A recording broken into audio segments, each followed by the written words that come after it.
Good evening, everyone, and welcome to the Children's Services Overview and Scrutiny Committee on the 6th of June 2023. I shall now ask Louise Smith, who is the Democratic Services Officer, to read housekeeping notices. Thank you. Please note that this meeting of Children's Services Overview and Scrutiny Committee is being recorded by the Council for live broadcast and will be published on the Council website for a minimum of 6 months. The meeting may also be recorded or streamed for live or subsequent broadcast by members of the public, although ultimate discretion in this matter lies with the Chairman in case of disruption. For those in the room, please note that if the fire alarm sounds, please exit the building by way of the nearest available signed fire exit route and make your way to the ground floor of the multi-storey car park. Finally, please ensure noise is kept to a minimum and mobile phones and other devices are turned off or switched to silence for the duration of the meeting. Thank you. Thank you. I will now move on to agenda items for this meeting. I'd like to advise you of some slight changes to the running order. The apologies and substitutions will come before the election of chair, and item 9 will be before item 8. Thank you. I will now ask Democratic Services Officer to confirm any apologies for the meeting. Thank you. Apologies have been received from Councillor Olivia Brown, Councillor Philip Broadhead and Peter Martin. And are there any substitute members? Yes, Chair. Councillor Williams is substituting for Councillor Broadhead and Councillor Maidment is substituting for Councillor Brown.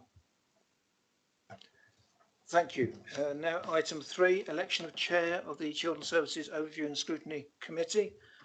I'm seeking nominations for the election of chair. Do I have any? Councillor Williams. Thank you. Can I nominate, please, Councillor Dove? And do we have a seconder? Sorry, I'm seconding Councillor Dove for chair.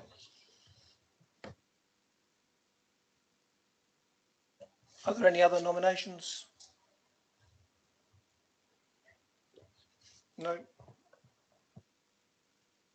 Okay, so congratulations, Councillor Dove. If you'd like to come and take your seat here, and I shall move across.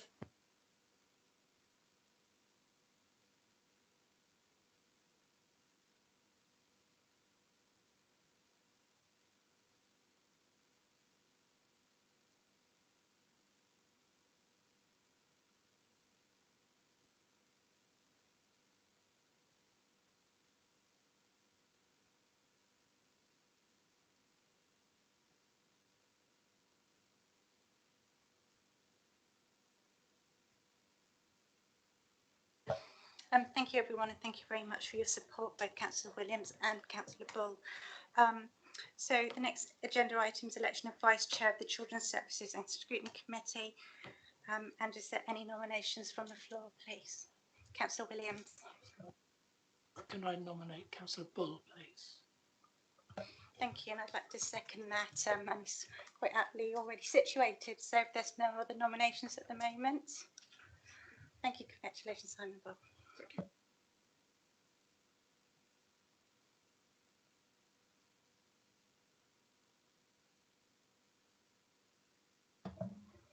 Number 5 on the agenda is declarations of interest. If any committee members have any declarations of interest, please indicate by using the raise your. Oh, sorry. Please raise your hand.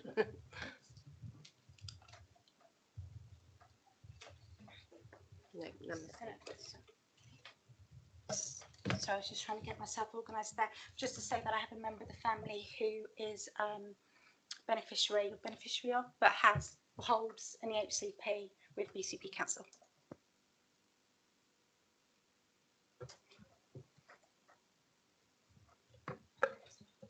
And I'd like to make the same declaration. Thank you. Next agenda item number 6. So the minutes of the meeting held on 7th of February 2023. I think the only councillor that I know that was here was Councillor Burton. So if everyone's in agreement, and including Councillor Burton. I know I'm not a member of the committee now, but I have read the minutes and they do look right to me. Yeah. Thank you very much.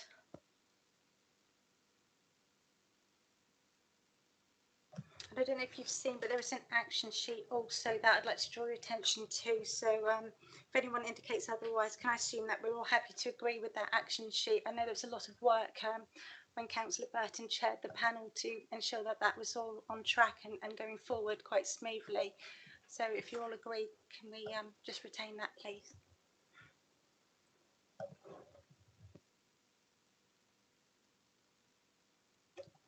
And are there any public issues for this meeting, please? There are no public issues, Chair. Thank you. So the next item is number 8, the due. I'm just going to do the introduction. So. Oh, that's a good idea, actually. Yes, sorry, I was advised. So the introduction to children's services, I'd like, and we're going to introduce the officers. There's quite a few here, but I just wonder if now, because I think this is the first time that we've all met collectively, so if we can introduce the members as well, please. So I'm Councillor Bobby Dove, Chair of Children's Services as of today. Thank you.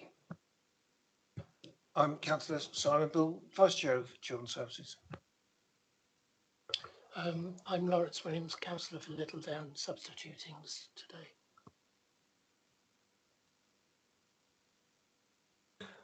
I'm Councillor Brian Chick, councillor for West Southbourne. Councillor David Martin for Highcliffe and Watford Ward. Councillor Peter Cooper, Hamworthy Ward. Councillor Anne-Marie Moriarty, Eastcliff and Spoonbourne. Councillor Rachel Maidment, here substituting today. Hello, I'm Councillor Emily Harmon for Parkstone. Hello, I'm Sandra Macro, Councillor Netherlands Ward. Thank you very much. It's very nice to meet you all. If I can start off with yourself then. Good evening, everybody. My name's Cathy Hadley. I'm the Director of Children's Services. Good evening, I'm Juliet Blake, Director of Safeguarding and Early Help. Sarah Rempel, Director of Education and Skills. Hi everyone, Sarah Scully, Interim Director for Corporate Parenting and Permanence. Good evening, I'm David Webb, I'm the Head of Service for the Youth Justice Service. I'm Councillor Richard Burton from Bearwood and Merley, and I'm now the lead member for Children and Families.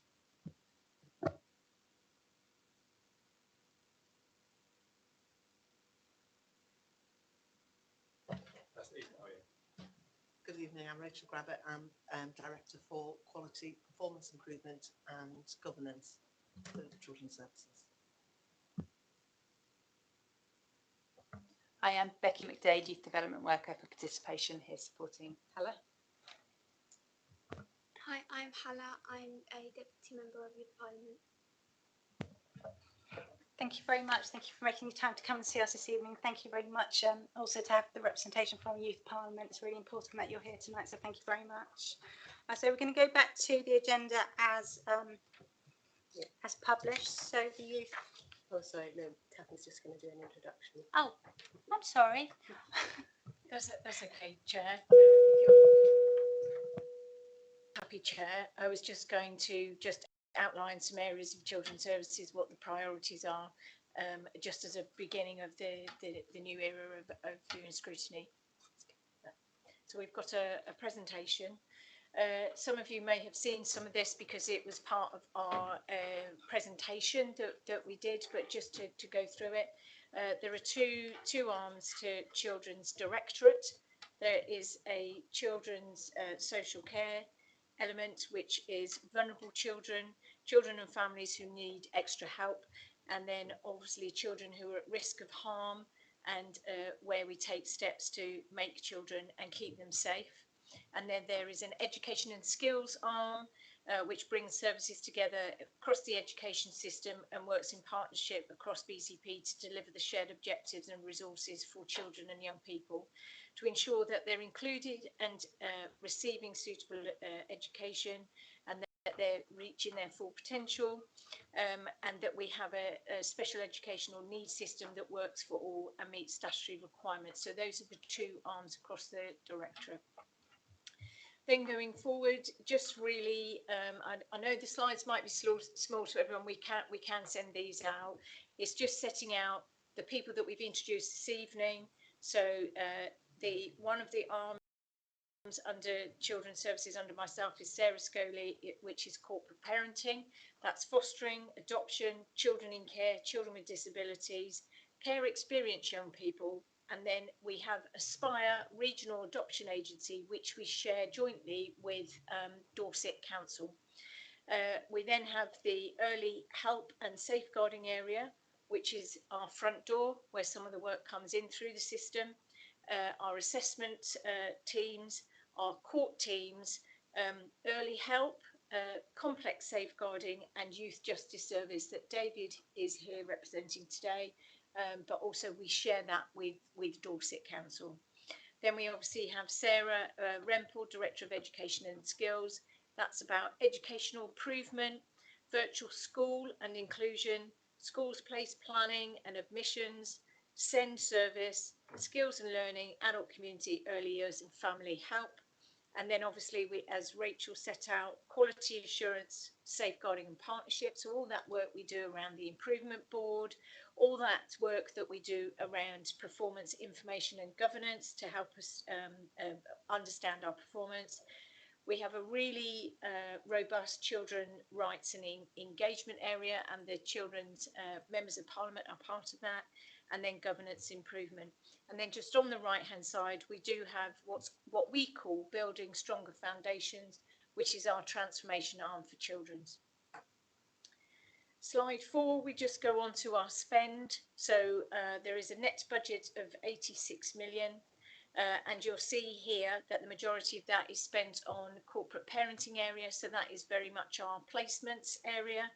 And then obviously the 24% is spent in education. Again, that's around placements, high needs block.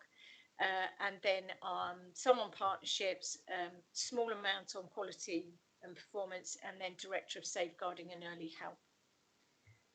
This is just a very whistle-stop tour for everybody, but we can send the slides out. We do have a vision for children and young people. We have a vision through Brighter Futures, which was part of the corporate plan. That may change because we've got Strategy Week next week, so there may be some changes to the Brighter Future framework. However, I think the sentiments in that, in terms of high quality education, aspirational for our children in care, and support to parents and guardians to care for their children well, family first sort of thinking, and prevent harm will be components of that work. The vision at the bottom in pink is a vision that has been developed by children and young people in BCP across the board, and this is what they would like us to aspire for, that we're a great place to live, where all children and young people have the best opportunities in life and are supported by the community to flourish and grow in order to succeed. And a lot of work was put into that in how they developed that vision for us to work to. The priorities that we have, and as we go along there will be more information about the priorities and where they've come from, but in terms of working within the political landscape, ensuring that we are enabling those political priorities whilst meeting the needs of children and young people, but also being accountable for what we do. The corporate support and structure, some of the legacy areas for LGR are also prevalent within the landscape we sit, and how the landscape and the corporate elements support and enable us to stand up and do the work that we need to do. There are financial challenges, as there are in all departments in terms of pressures, and there are also financial opportunities to do things differently, which means we can save some funding, but it's always with the sight of doing things more efficiently and to meet the needs of children and young people. We also need to strengthen our partnerships, and we've done a lot of work around that you can hear about at some point, around our housing, our schools, and also police, community safeguarding partnerships. Obviously, our priorities are improving children's services. You will all be aware we had a written statement of action in 2021. We also had improvement notice from our inspection that rated us, the children's services, as inadequate. We do like to use the terminology moving from inadequate because that demonstrates movement and direction going forward. We will have a relentless focus on recruitment and retention because without staff we can't do the job that we need to do, and obviously in some of those ratings that we got from the written statement of action and through the Ofsted inspection meant that we had a lot of staff leave the service. We can talk more about the recruitment and retention work that we're doing there. Manageable caseloads, being able to enable staff to do the work they need to do in the hours that they've got to do them, and we've worked very hard in that area and we're making some inroads. We need to have a culture of continuous learning. We don't want a culture of blame. How do we put things right and how do we learn from the mistakes that we make? How do we celebrate the good tries? So a lot of high support and high challenge. We are thinking about service redesign, thinking about whether we're delivering in the right way to our children and families. Are we delivering, we deliver across BCP? Do we need to think about locality delivery to get closer to schools and get closer to our communities? Are we positioned in the right place? So we're thinking about that. We have a practice model that we're thinking of implementing. So what I mean by that is, how do we do what we do around here? What is the theories or what are the models that we use? So we're thinking about how we implement one of those. We need a whole system approach to our planning and our service delivery. What does that look like? So for instance, how many placements do we need for children? Where are those placements? Have we got that right? Leadership and management, we need to make ourselves accountable. We need to have management oversight of the work that we do, and we need to understand whether we're doing the job that we should be and are we doing it well. So a lot of work in that area. And the use of data to inform strategy and decision making, and recalibration of relationships with our schools and education providers. And there's a lot of work that we need to do in that area. Last slide. Sorry. So the ask really for overview and scrutiny to support children's services, impartial to political agendas with some open and transparent communication. You know, without that we can't drive forward. We need to understand what it is, and we need that scrutiny to us and accountability. To influence and shape policy and decision making, and take a strategic view of children and young people across the whole of the BCP conurbation. Sometimes children aren't just children's directorates. Children can be involved across the system in terms of planning, open spaces. There's a whole variety of areas where children and young people can get involved. Children and young people in the now, but they're also children and young people are the future. How can we enable them to participate in what happens in BCP?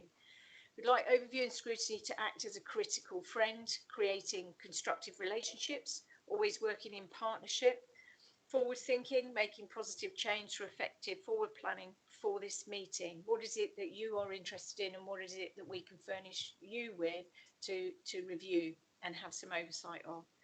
We'd like a strength-based approach, so enabling some tricky and challenging conversations, but done in a way that improves and strengthens the way that we talk about things and strengthens the way that we go forward. We would like overview and scrutiny support of the improvement journey in children's social care and also for education and for SEND. And finally, but probably most importantly, is to really understand the lived experience of children and young people in BCP. What is it like for you as a young person to live here? What are the things that we're all doing as a council of children's services that impacts on children and young people? The end of the presentation just has a number of links in it that you may be interested in going to, which we put in there. And that's the end of the presentation. Thank you very much for listening. Thank you. And there was a lot there, but I think the biggest takeaway is the fact that staff recruitment, really good quality, well invested staff is going to be key to everything that we do.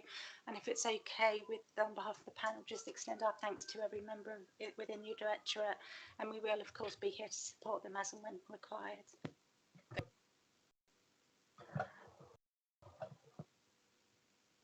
Before you move on, can I make a declaration? I just realised I don't normally come to this panel. I'm a governor at Kings Park School and the SEND lead. Thank you. So, for the third time, we've all been waiting. Agenda item A, Youth Justice Service report. Welcome, David Webb. Do you have a presentation that you can start with? I don't have a presentation. I'll just briefly summarise the plan, which I hope councillors have had a chance to read. So the Youth Justice Service is a multi-agency service, so that as well as the local authority, we are statutorily linked with police, probation and health, and we work across both local authorities, Dorset Council and BCP Council. We have a statutory requirement under the Crime and Disorder Act to publish an annual youth justice plan, and the Youth Justice Board, which is a national body that regulates youth justice activity, provides quite detailed guidance and instruction about what must be included in the Youth Justice Plan. So the document that has been circulated meets that Youth Justice Board kind of structure and guidance.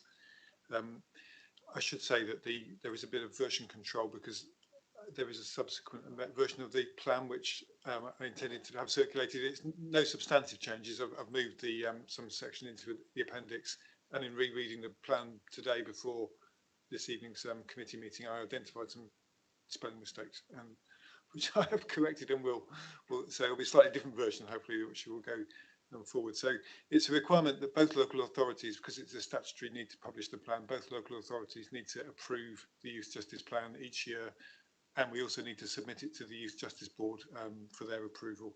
And then locally we have a partnership board with representatives from both local authorities and our partner organisations, senior leaders from those organisations who meet quarterly, and that partnership board for the Youth Justice Service also needs to approve the plan and has seen the draft and approved it prior to it being circulated to this committee. So the plan, in line with Youth Justice Board guidance, the plan sets out our partnership arrangements, including our governance, our resourcing, our performance, and also refers to the fact that we were inspected in the autumn with a report published in January by an inspection led by HMI Probation, but with inspectors from CQC, Police and Ofsted, and the rating from that inspection was good. With the plan also identifies our priority areas for activity and the actions we plan to undertake in 2023-24. Some of the priorities for this year that we've now started reflect national developments in youth justice. So, for example, there are a new set of key performance indicators, which is quite a detailed and big change that we need to implement.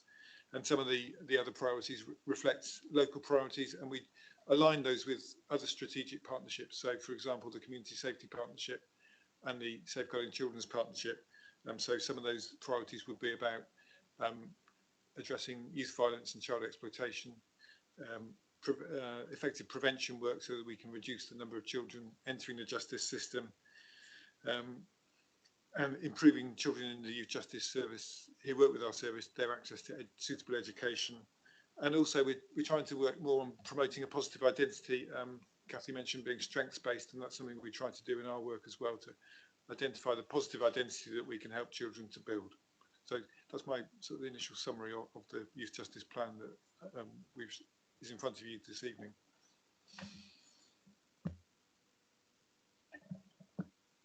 Are there any questions so far? Yeah, thank you. Thanks for that. It was really interesting. You just said something, effective interventions for kind of stopping or trying to stop young people from entering into the system. I just wonder how the impact of the death of the youth service, if you like, and positive interventions in communities across BCP. I'd be interested in if the impact of that has been measured, and in terms of the community safety interventions and those kind of partnerships between the different sectors, what is kind of going on, if you like, to address that situation, because it's just getting worse. So, for instance, I was on Turley Moor today. The work of the participation project was highlighted by a third-party sector. The NYP is going to set up a forum. That's really, really good. But there's a lot of young people just on that one estate, which you know of all over BCP, who have no interventions, and a lot of them have got one step in the door of the justice system. It's a really difficult job you've got, and it's a long, lengthy intervention on my part. But within that, there's a lot of things that I think we need to unpick in terms of the forward plan. Thanks. I can speak kind of in respect of the children that reach the Youth Justice Service. Colleagues may want to kind of comment on your question about the effectiveness of or the impact of cuts to the youth service. So one of our partnership aims, and it's a current key performance indicator, is to reduce the rate of children entering the justice system. And our performance is higher than the regional and national average. So when I say our, I mean the collective performance across BCP and Dorset, but within our local picture that is higher in BCP than in Dorset Council. It's really hard to identify and kind of separate the reasons for that. We can speculate about impact of cuts on services or the changes to services in recent years, also about the pandemic. Rate of exclusions from schools might be a factor. There's a lot of kind of issues that we identify as possible factors, and then also there are decisions that we take, the police take, with advice from us about how to respond when a child does commit an offence, and whether they can find a diversion option to avoid bringing the child into the formal justice system. We're trying to do more of that. We do have a national scheme, the turnaround programme, which the Ministry of Justice have introduced at the turn of this calendar year for 2.5 years, which is aimed at reducing children. Well, it's aimed at children, as they call it, on the cusp of the criminal justice system, and that gives us the flexibility to, or the more resources to work with children who perhaps have committed a low-level offence that doesn't need a formal justice outcome, and also children who are coming to attention repeatedly for antisocial behaviour. So we're starting to get some more resources to address that antisocial behaviour problems in the community at an earlier stage. But we recognise, and we've had this conversation in committees before, that the effectiveness of our service is good, but we don't want children to have to come to the Youth Justice Service to get some of their needs identified and met. So there is more work for us to do as a partnership, I think, to address those needs at an earlier stage.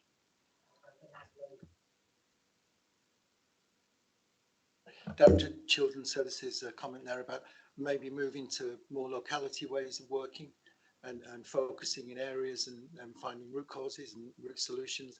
I just wonder if there's a network there where we may get involved in developing those in areas where, you know, because we can identify areas and hot spots and low spots, but it's that locality curing that will really begin to solve the problem, I think. Anyway, that's me done. Thank you. Yes, thank you. Thank you, Chair. Yeah, and I think they're very pertinent questions, and I think it is about how do we get downstream so we almost, there aren't any first entrants into David's service, and how we manage that. And so your question spans several services. I will pass over to my colleague Juliet, but it is about, and if we think about locality delivery, it is about meeting the needs of the community and helping the community support the needs that they have also. But there is also, in between that, there is a lot of work that's going on about how we identify that work and where we put our resources. We've had some really good schemes, youth work schemes during the summer, that actually demonstrated a drop in antisocial behaviour, and that was about giving young people opportunities they wouldn't normally have, and giving them opportunities to be with significant adults that would help them pick up different opportunities. And the survey and the work was really good, and that was done on quite what I would call a smaller grant, a small amount of money, so we could replicate that. So I think what you identify is absolutely where we think we should be working, and it's how we develop that. But also some of that work is with our community safety partnership. So I'm just going to hand over to Juliet, who may be able to give you some more detail. Okay, thank you. If that's right, Chair. Sorry. Thank you. We are doing quite a lot of work at the moment around early help and the layout of that and how the networks work. So we've done a diagnostic around how everything connects together. So what we found is we've got a lot of resource in BCP, but what we haven't done since the LGR is how we bring it together as a strategic board to make sure it's working across the whole of the conurbation and not just specific areas. So that work's underway. There's also family hubs, which we got 823,000 pounds. Towards, which is a considerable amount of money, to look at how we best deliver those services to the communities. And again, that's at the early help level. In terms of doing that, we're doing a lot of co-production, so that will include with communities themselves. We're just talking about which communities we start that within, but they'll be up and running by March next year. And we're looking at, within that, there's the third sector, so voluntary sectors are included. People who are already working within community are part of that, as well as obviously other early help settings, schools, etc. To try and get that right. So if we can get that right, I think a lot of what we then see further upstream won't be as great as it is currently. Although, to put that in perspective, we are a very low crime area in BCP, so I think we just got to get perspective on that too. Thank you. Thank you so much, and I think that is quite a pertinent time to be raising questions like that, because on a cusp of where things are changing and what we're traditionally used to seeing is come or presents itself in a very different way post-COVID. So thank you very much. Are there any other questions at all? Hiya, thank you.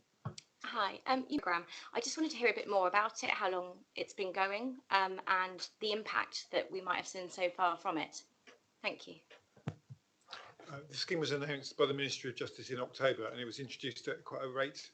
They've been delayed in some of the work they wanted to do during last summer. So the aim of the scheme, it runs from January 23 to this year till March 25, so it's 2.25 years. The aim of the scheme is to fund assessments and interventions with children who, as they say, are on the cusp of the justice system. We're using that locally for children who are coming to attention for repeat antisocial behaviour, and for children with relatively low-level offences that we can divert. So we would use either a community resolution, which is a kind of informal police outcome, or a police option, which is called out in their jargon is outcome 22, but that means they don't take further action on the basis that early intervention is being some intervention is being provided. The types of interventions that are suggested by the Ministry of Justice are things like sports-based activities, maybe creative activities, stuff addressing a child's substance misuse or emotional well-being. So there's a range of categories, and we are required to return quarterly information to the Ministry of Justice about how many children have commenced the scheme, what intervention types have been used, and the aim of that is obviously to, over time, build up a picture if there's a kind of correlation between certain intervention types being more effective than others. And this is a scheme that is nationwide, so the same thing is happening in every youth justice service across the country. So that will potentially build a big database nationally, although there are some kind of issues with it because the eligibility criteria for the scheme are set quite tightly.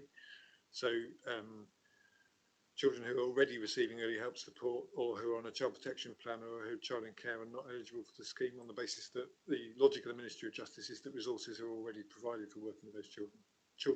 Children with a child in need status are included in eligibility for the scheme. And locally, we're making sure that we don't discriminate. We wouldn't want to give a more punitive or formal justice outcome to a child in care because they're not eligible for the turnaround scheme. So we will include them and give them the same outcome, but we won't be counting them in our reporting to the Ministry of Justice. So the aim is that we can try to divert children, identify their needs, ideally identify pro-social activities that they might be interested in and that we could build up their enthusiasm for and sustain in a way that doesn't need a worker alongside them the whole time. We can link them in with community activities that they could carry on as the kind of worker steps back.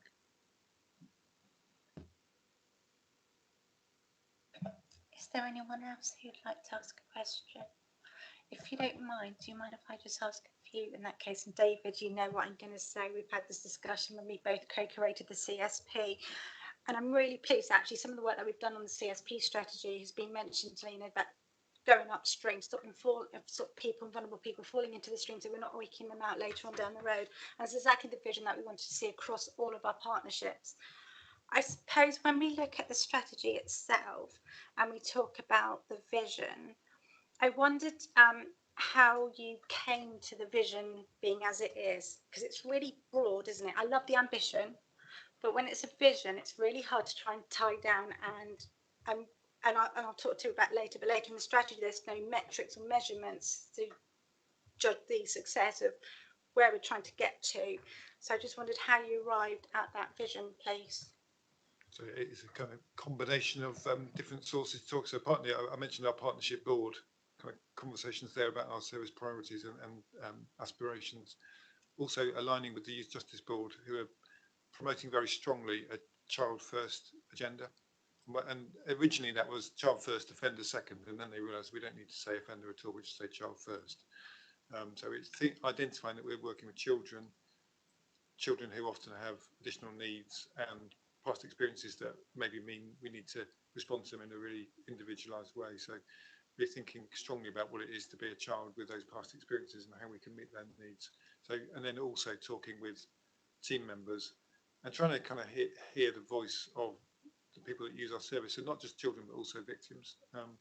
And that's not necessarily going out to them and saying to them what should our strategic vision be, but more hearing the kind of feedback we get from them and understanding that. So that's the overview of how we put that together, and it is very much located in that national vision of a child first youth justice system. Thank you, and obviously notwithstanding the fact that some of the people that we're speaking about today are also victims, as well as those that we're obviously trying to reduce reoffending.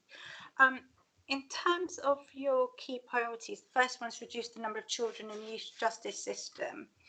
And I didn't know why it wasn't reduce the number of first-time entrants within the youth justice system, because the second one just talks about reoffending.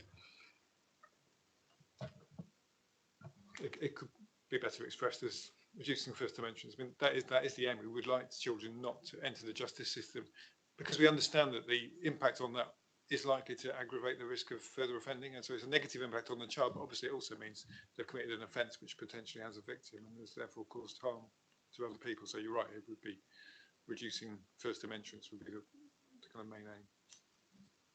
And then I think I just want to try and understand why we're using the word children, because we're talking about over 10s as opposed to young people. That is a conscious alignment with the Youth Justice Board's the Youth Justice Board's rhetoric about a child first system. And there is also, because historically it's not that long ago that 17-year-olds who are children legally were not entitled to an appropriate adult. And that shift did happen a few years ago, but it was part of the idea that we are trying to differentiate under 18s from adults and not treat them as mini adults. But we recognise as well that a lot of 15, 16, 17-year-olds may well prefer to be identified as a young person than as a child. Yeah, and strategy, what you're trying to achieve, I was just trying to understand, because different documents use different phrases for the same cohort, and we've never yet managed, have we, to align them. I will get there before I step down in the next term. I will get there, I'm sure. On page 35, you've got your ABCD, and again, there is that danger of being too complex, because I recognise that, but I just wondered if there should be an E, and that could be early help or education, because that's one of the things that I found missing from this document, is we don't talk about the education establishments too much, and they are our sources of intelligence. And that's, you've heard me say all this on CSP, but our key stage 2 results and everything else, it's where we need to be going, it's where we need to be looking. And I don't know whether there is room for early help or education as part of an E there. And I'm in danger of rewriting strategy, and I'm really sorry. I think I printed a copy off, and I think my page numbers might not align. Page 7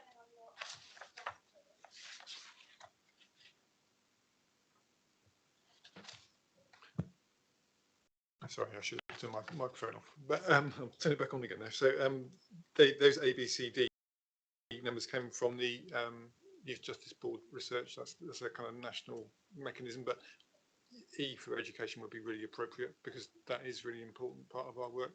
In terms of the remit of the Youth Justice Service, obviously we're working with children who have already entered the justice system, and we recognise that a lot of them, the children we work with at school age and young people post 16, if that's the right kind of language, don't have the education, training or employment provision that we would like, or they have the provision but maybe not the full timetable that we would like. And it's recognised in the strategy that about 30% of the children we work with have got an education, health and care plan, and another sort of 17% or so have got labels at SEN support. And we do identify quite significant levels of needs, and possibly the true numbers could be higher if we wanted to try and assess everyone. So getting that education provision right is critical, and we know that appropriate education, training and employment is one of the main ways to reduce the risk of further offending, as well as obviously being beneficial for the child in enabling them to fulfil their potential. And I think that's the only thing that I find missing from this strategy is that link up of it's very much about the work you're doing, which is quite right, but for that early piece of where we're really going to start to make those changes, we perhaps don't explore where that work can happen. And I think that's where we're going to see the really, really big wins, and particularly for our most vulnerable people. I've got a couple more points. Anyone who knows me will know that I read these documents thoroughly. I'm sorry about that. Does anyone have any questions at this point, or are they happy if I just carry on with a couple of more points, please? Thank you. Thank you for your indulgence. So I'm not sure what page this is, but you talk about turnaround programs and what you're doing to reduce the rates of children entering judicial systems. You've talked about work in Dorset to develop a proactive approach to identifying and supporting children who are at risk of future offending. Is that Dorset County as a whole or Dorset Unitary Authority? Because what are BCP doing? It started as a piece of work across both local authorities. So we did I did some analysis with some partners in the Youth Justice Partnership Board of children under the age of 14 who entered the justice system, because we wanted to understand what the common factors were. So we looked at the BCP and the Dorset children in a fixed period, and we identified some really kind of clear common factors. So 95% were first known to the police as a child, as a victim or witness. So they would normally be on a police system first recorded as a small child in a house where there was domestic abuse, for example. So they didn't first come to police attention as an offender, but as a victim or a witness. Most of them, if all of them, had special educational needs, either EHCP or SEN support. Most of them had experienced school exclusions, and about half had had permanent exclusions by the age of 13, and most were known to children's social care. So we took that information and then looked in more depth at the 10 Dorset children in that period to do a more qualitative and in-depth piece of work, and to think about the process we could use to proactively identify children. If we've got all those risk factors and we can think that with those markers there's a kind of increased chance of entering the justice system, how do we identify those children earlier in an ethical way, just to check, do we know those children? Are they already getting the support they need? Are we reassured that there's other factors in place that might be protective factors that means they don't need additional support? Do we need to do more work? So that's then the idea of doing that in Dorset, was to focus it, but with a view to being able to apply the same principles in BCP. And as Juliet said, there's kind of work happening to kind of develop the early help and targeted youth support offer in BCP. So that's the logic of that piece of work. On page 16, you talk about the speech and language therapists that be being provided through your service, and I just wondered what you were doing to understand the effectiveness of the delivery. It's all well and good identifying it, but actually receiving the support that's required to a meaningful amount to make those differences is something altogether different. So how are you measuring the success that comes after the identification of a speech and language need? Are we looking at CALS? Are we looking at reading ages? Are we looking at education outcomes? Has that piece of work been understood? If it's too early, I appreciate that, but it'd be really good to understand what you're doing to measure the progress. That's a helpful comment. I mean, I think at the moment we're measuring our progress on the basis of the feedback from children and families and other professionals that see those assessments, and in the way that our workers adjust their work with the child. But we can be thinking about impact on offending, impact on education, access to education, and so on. And there are other youth justice services that have had speech and language therapists for longer than we have. Milton Keynes is the kind of pioneer service for this work, and they've managed to provide get additional resources and put speech and language therapists into schools for children who are at risk of exclusion. And they do demonstrate evidence of reduced subsequent exclusions and more sort of quantified outcomes. So I think it is a piece of work we could develop. So on the back of that, I'm going to go pissed off my notes then. So I suppose it's really helpful to know that Milton Keynes have trialled this, and they can see those positive outcomes there. So can I ask you, therefore, what you're doing to hold your partners to account, education, Dorset Healthcare Trust, in terms of providing that support, making sure it's getting out there, being delivered, and actually to health, to make sure those resources are there to be delivered, which that we can then utilise? I think it's something we've already talked about in principle at our Youth Justice Partnership Board, but we are looking at how we can develop some pilot programs, and that is one of the options that we will be looking at in a bit more depth.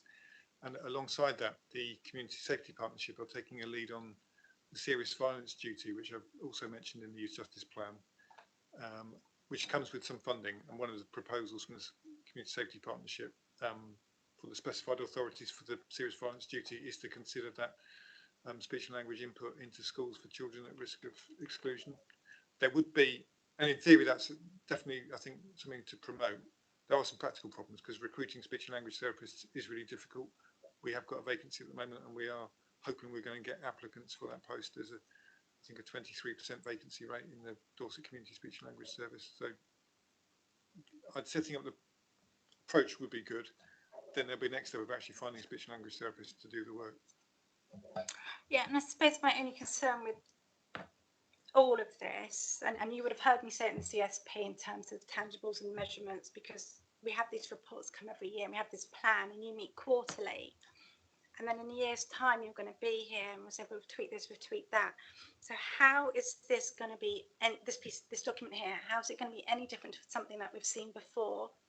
And how are you going to start to measure those outcomes? And I think I'm now on page 18, because obviously you're going to have to go back to those who've provided the grant to yourselves to say, do you know what? Here's your bang for your buck, and this is what we've managed to achieve with that grant. So what are you doing in order to provide that evidence, and how are you capturing it? The performance monitoring that we do will change this year with the new Youth Justice Key Performance Indicators. The Youth Justice grant is the biggest single contribution to our budget. The level of the grant for this year still hasn't been announced, which is obviously problematic. Now we're into June, in the third month of the year. But with that Youth Justice grant comes an increased Youth Justice Board assurance process. So we will be getting quarterly kind of monitoring from the Youth Justice Board alongside our key performance indicators. And I think the new key performance indicators will give us time. We need to establish them over time to see the trends, but they will give us a chance to have a better understanding of the effectiveness of our partnership, not just those performance indicators that were just related to offending and criminal justice. Thank you. I am listening. I'm just trying to get down to my next thing as well. There's a few queries around language, and if it's okay with the panel, rather than take up valuable time for all the officers, I can email just those questions as to what's meant by suitable and what's meant by formal. And if you didn't mind, would you be okay perhaps with a collective response as to just provide that kind of flesh on the bone so that we understand what it is that we're looking at, if that's okay. My last one is that tricky piece around speech language and the risk. And it's been identified as a risk. What I don't see, however, is what's the plan, because we've only got a year. We really want to see some positives. So is there within your programme board some RAG ratings, some measurements and targets that perhaps, you can't include everything in here, but what are we doing? Because it's great to identify them, but we need a plan. Do you mean the risk of yeah, so at the end it talks about risk factors, and it's for speech and language assessments where it talks about the shortfall, because it's a bit like CAMS, isn't it? Our grades 3 and 4s are getting looked at because they're the most acute. Our 1s and 2s, unfortunately, are sort of being left behind, and then they become the 3s and 4s and they become very acute. So we're not getting them early enough because we don't have those resources. But if we really, really want to try and turn this around, it's the whole cohort that we need to be looking at. So I just wondered how we were going to fix it. If we can recruit to our vacant posts, we will be increasing our assessment numbers. Our preference would be to assess all the children we work with for their speech, language and communication needs. The risk factor approach that I outlined in that report was a slightly pragmatic way to try and prioritise our resources. But we recognise that the evidence shows overwhelmingly that 80% of children that we assess have speech, language and communication needs. Seeing Milton Keynes' information recently, that they would put it slightly higher. So the logic of that is you can't just tell by using risk factors and conversations with children whether they've got that level of communication need. You need to do the structured assessment. So that would be our aim, to assess as many children as possible. Thank you. And once they've been identified, because you do the identifying part, is this where you then come in, Kathy, in terms of that delivering that programme, be it through PEPs, IEPs, BCP plans, etc.? Is that how we're looking to deliver what the support that they require? Thank you, Chair. There is an action plan that sits behind this report. It is then overseeing the governance of that is through the Youth Justice Board. The Youth Justice Board is made up of a number of partners who will be held account in terms of speech and language support to that. The Youth Justice Plan and the Youth Justice Team, it's a multi-agency supported team financially, but also in terms of the work that it does. And so obviously from a multi-agency and across Dorset and BCP, those actions, David and the team and everybody sitting in that board are held accountable for those areas. And so the provision, let's say, of SALT will be addressed and looked at, and the reasons for recruitment, which we did at the last board. We wanted to know what the blockages were to recruiting to that post. You know, are there other things that we could do? Is it because it was a part-time post and we wanted it as a full-time post? And so our partners around the table will help with that solution, because a lot of the work that we do is about a system leadership and a system sign up to that work. That's a health supported issue, and so obviously yes, we will look at that. Yes, we will drive that forward with our partners. And if you said it, I'm sorry I've missed it, but the bit that I'm missing is once they've had their CALFs, I'm guessing that's what you're using to identify the languages, be it expressive, receptive, or and barriers. How are we providing the support to these individuals, and how are we record keeping it? And because it talked about formal pieces of work going on, so are we delivering it where appropriate, either through schools or through homes, or how are we ensuring that once we've identified them, that we're actually giving them the bit that we need to make that difference? That will be done on an individual basis from the caseworker through the system, from that early years right the way through to school, if that has been a recognised need. Could I add something? Yeah. Our speech and language therapists do provide intervention work to follow up. So for those with the most complex communication needs, they would follow up with some intervention work. Most of the time they would assess and then provide advice to the child, the family and professionals working with the child, including schools, about the child's communication needs and appropriate responses. So they provide a report each time which gives kind of tips on how best to kind of work with that child. Sometimes the speech language assessments are used to contribute to EHCP needs assessments. So that may lead to a more kind of structured response. So it is a kind of case-by-case basis, but we do have options there, and sometimes we would refer into community speech and language service if the child's contact with the youth justice service is ending. Our speech and language therapist is working with new children coming into the service. We might refer on to the community speech and language service for ongoing support. Thank you. And I suppose therefore what I'm going to ask next, you know what I'm going to ask, is how are we measuring how it's being delivered then? Because are we doing it as like community speech therapy is, here's your block of 6, now go on the waiting list, which we know is going to be really ineffective to a 14-year-old who's had significant needs and hasn't had that support up to that age. So I'm not asking for the answer now, but in a year's time, if I'm still on the panel, I'm going to be asking what are those measurements and how many people have had it delivered, and actually how we measured the improvement, etc., if that's okay. Yeah, so we can ask our health colleagues to provide us with some information, and we'll take that back to the board because it's wider than just the Youth Justice Service. Yeah, okay, it's part of the SEND work as well. Okay. That's it from me. You'll be all glad to hear. Anyone else got anything else that they would like to ask or try and understand a bit further? No. Thank you very much. Thank you, David. It's lovely to see you again, and thank you for your time.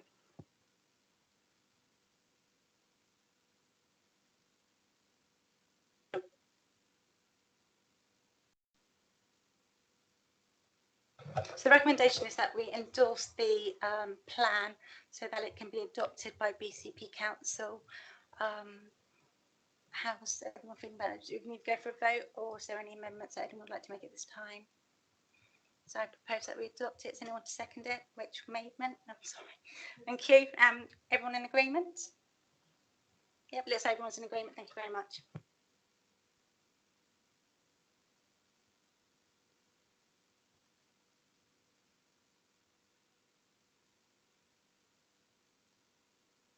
So the next item is item number 11, which is the update to the SEND mainstream banding. No, it's not. It's jumped around again. So service improvement plan, which I think is being introduced by Kathy, and I've got Rachel sat there in the corner as well, ready.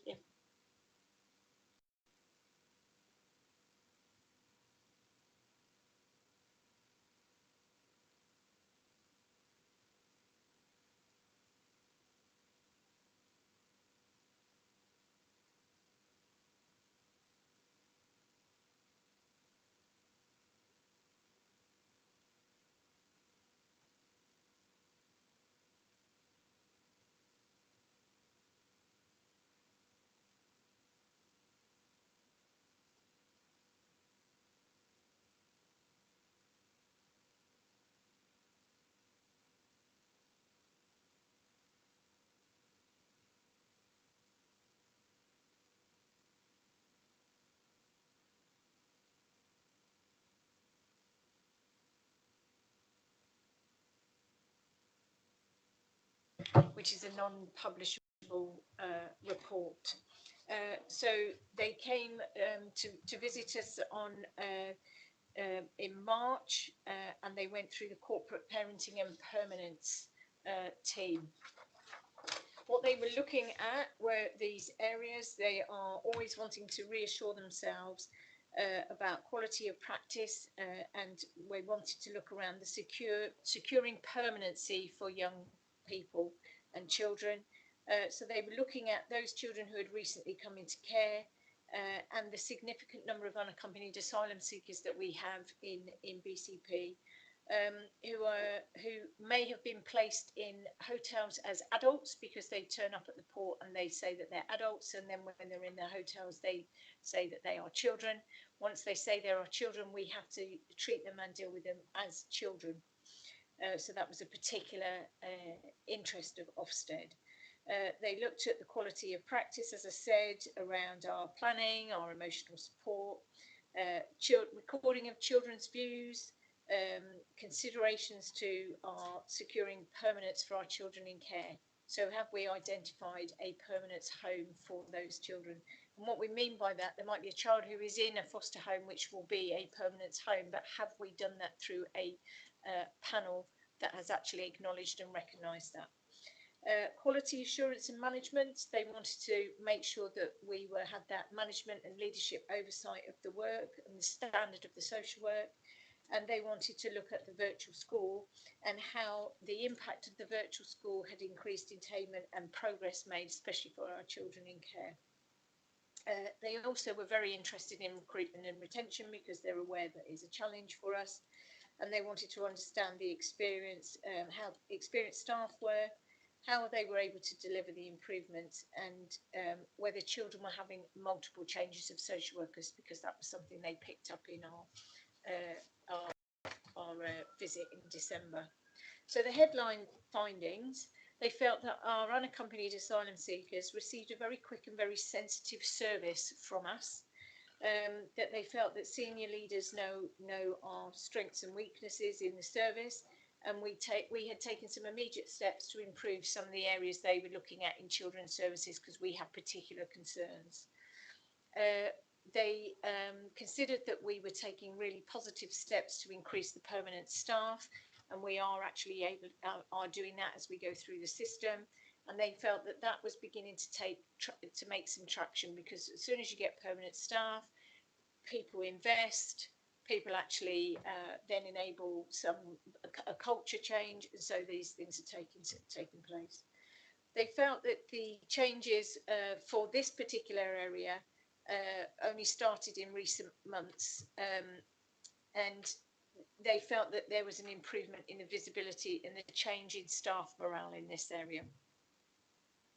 What they found that we perhaps need to think more about is that children in care have too many changes of social workers because of the staff turnover that we have. And so they felt they weren't always visited with clear purpose. They were visited, but not, you know, what are we visiting for? What are we trying to achieve for that child and young person? And they felt that achieving permanence, legal permanence for children in care takes too long. And again, because of our staff turnover and some of the retention challenges, that our quality of social work varies. So we now do audits of children's cases. We were, a lot of those cases were rated inadequate. We are now, the majority of those cases are now rated requires improvement, and we now have some that we're knocking on good. So we can see that there are improvements as we go forward. Still more work to do in that area.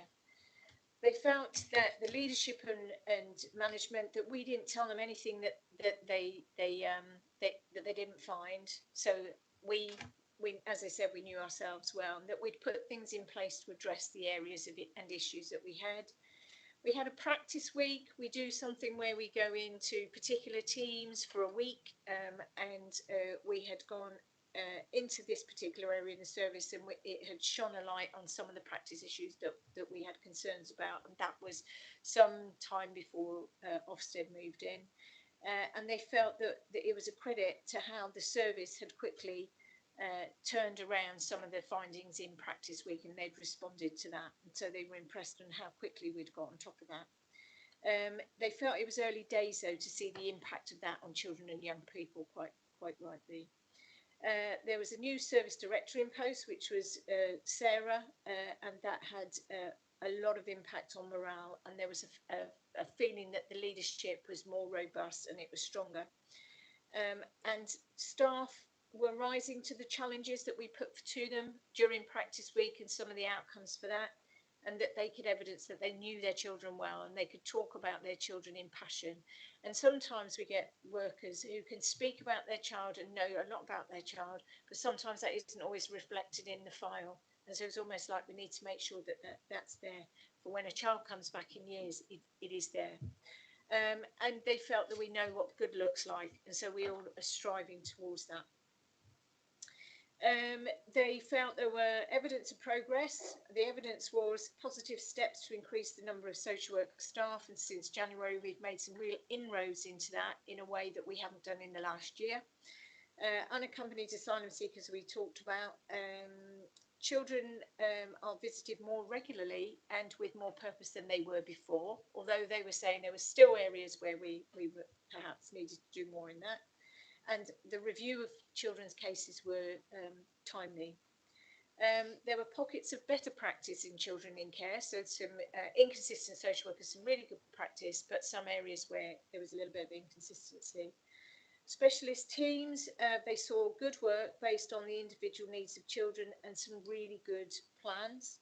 They developed we're developing a picture and understanding of permanency. So how are we achieving permanency for children and young people, and how are we making that permanent and a legal entity? Focus on practice fundamentals had gained traction, so meaning some of the training and support that we'd given staff was actually being demonstrated in the work that they could see. And they felt that we were doing reviews on time. We have a number of what's called unregistered placements. So they're placements of children with providers that do not have registration with Ofsted. And they said that we had increased monitoring and scrutiny of unregistered placement and an understanding of how that was meeting the children's needs. The virtual school, they felt responded well to the actions that they needed to pick up in the ILAC. They felt we saw children as individuals, and so we aren't dealing with them as groups or just putting things in the system for them per se as a group. And good examples of really personalised recording. They felt that we were concentrating on back to basics in some of our children in care teams.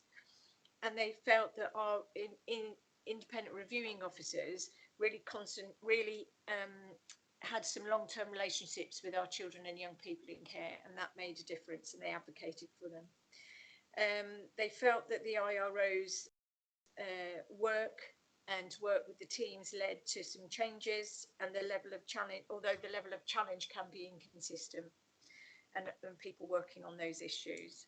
Quality assurance activities that we have been doing continue to improve, and our practice learning reviews, our audits have had a positive impact on some of our practice, the moderation, and also the pen pictures of children and young people you can see beginning to come off the pages.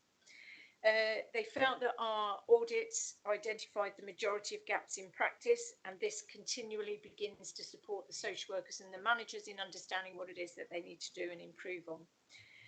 But obviously, as I said earlier, the impact of that isn't always seen in this time frame yet.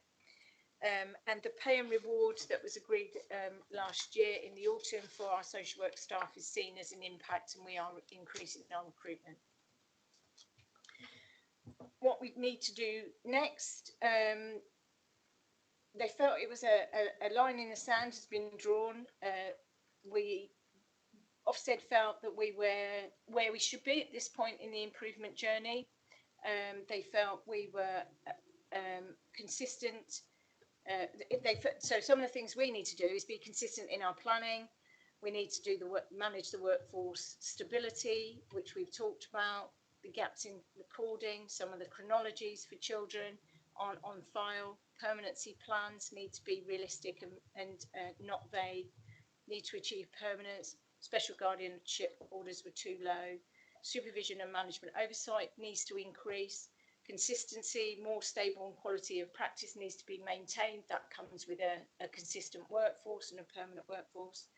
And that sense that corporate partnerships need to be developed, because this is everybody's business. Children's services can't do all of this by themselves. It is a system leadership issue, e.g. health. We need to do some 360 learning and triangulate the work that we do and our accountability of ourselves. And then permanency tracking, and then impact of our work on children and young people. Any questions? It's quite a lot of information. Thank you, Councillor Cooper.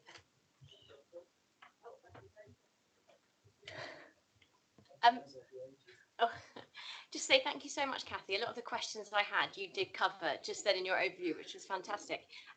One of the things I would love to know is one of the areas covered by the visit was looking at how children's views are recorded. How do we currently record children's views? Thank you. So we should, and those and the social worker practice, which is good, gets recorded on their files. There are files where you see where all of the work is actually addressed to the child, and their views are absolutely reflected. Individual work that we do with children for their, let's say, their pathway plans as care experienced young people, their views are clearly on file and reflected. The IRO, the independent reviewing officer, will be visiting the child and picking up their views before they go to reviews. So there are opportunities across the system to do that and represent that. It's about what we do with it, where it goes, and then how do we evidence that we've done something which impacts that work. I'd just like to say, I think it's, you're really calm in coming out of the crisis, if you like, of children's services. I think it's kind of admirable, and I empathise with your position as children's services. There's a few questions that just popped up, and I know we could ask millions of them. You've already answered one, and that was about how children participate in their reviews, and that was just about process and engagement, and I think you're probably very successful at that. There's one thing, so a large proportion of children have reviews on time. So I'd just be wondering at some point what the barriers to children having their reviews on time are, and if there's a plan to overcome that. I'll start answering that, but my colleague Rachel may want to come in. Okay. There are a number of reasons why children's reviews aren't on time, and that could be staffing. It could be not just staffing in terms of the IRO service, but also the business support. Are they there to support some of that? We try to include children in all of that work, and we do have quite high rates of young persons' participation. But when we talk about participation, that could be through written letter or it could be Of course, actually in yeah. the reviews, or it could be that their participation is they've refused to participate. Yeah. So we do a lot of work, but my colleague Rachel may be able to furnish some more. So the participation rate fluctuates between 88 and 100%. So sometimes we get it dead right, and all of those children and young people participate in the reviews. That's really good. Sometimes, the majority of the time, unfortunately, it is because of staff off sick, or something like that's happening. All right, thank you. But it is one area that we are strong performer. Good. The other one you said, where is it? The virtual school responded well. So could you just expand that, what that is, and I how do you measure will, what responding well is and stuff? Yeah. It's like, I'm sorry, yes, we will respond. So first of all, that was about, there was particular areas in the Ofsted report in December 21 that the virtual school had to pick up, and that was around management and monitoring of attainment of children and young people in care. But I'm going to ask my colleague Sarah Rempel to furnish you some more details around that. Did you want to, sorry, were you also wanting an understanding of what the virtual school was? yeah, it's kind of new to me, really. Okay, Thank that's you. fine.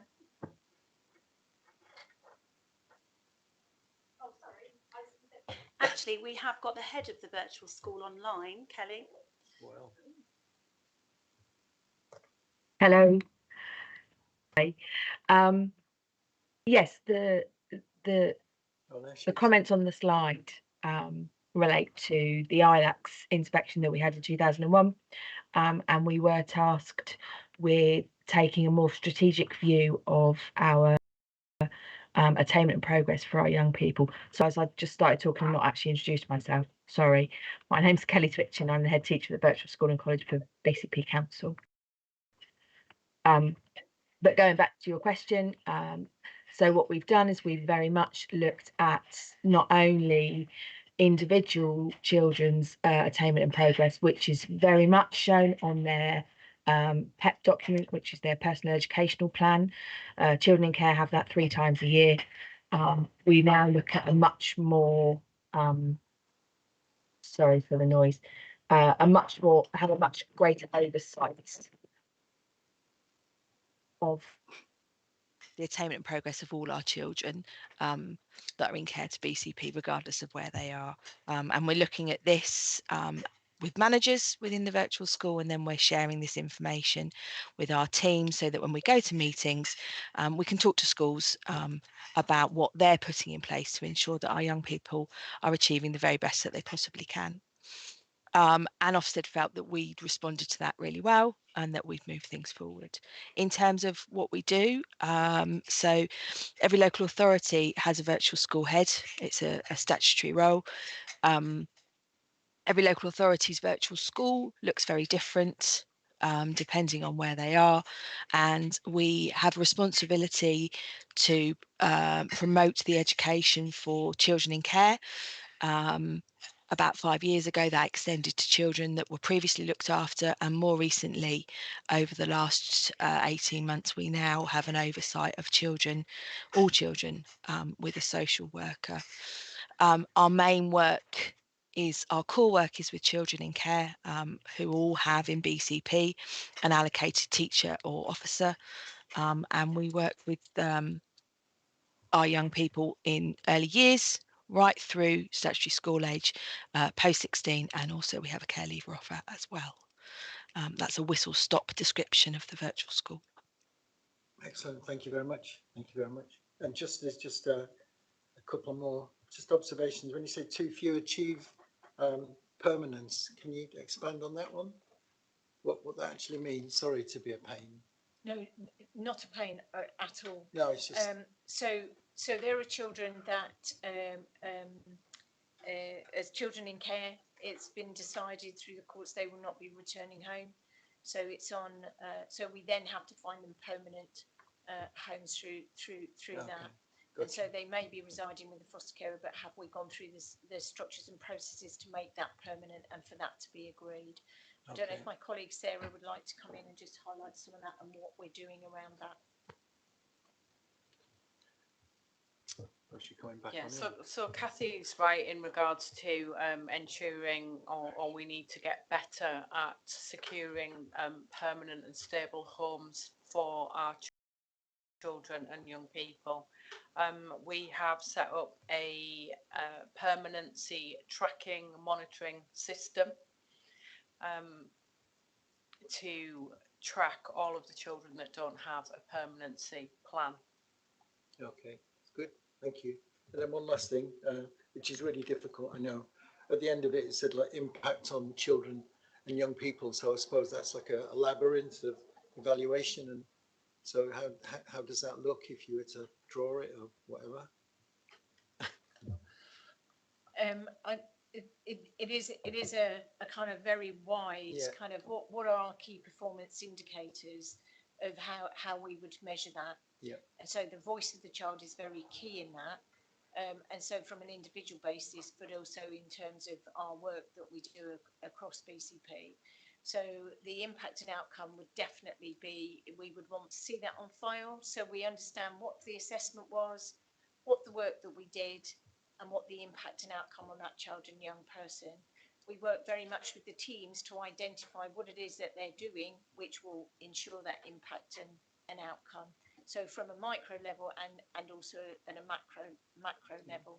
And we do lots of work, and I'm going to bring Rachel in because we do lots of work with children and young people across BCP who tell us, and quite passionately tell us sometimes what it is that we're not doing right. And so we have to be open and listen to that and then do the work, Violet. Excellent. Thank you. Right. We've got Uniting Insight, which are our children in care and care leaders forums. So we have groups of young people who meet with us on a regular basis to talk about services, talk about changes to impact on future service delivery and things like that. So they meet every fortnight.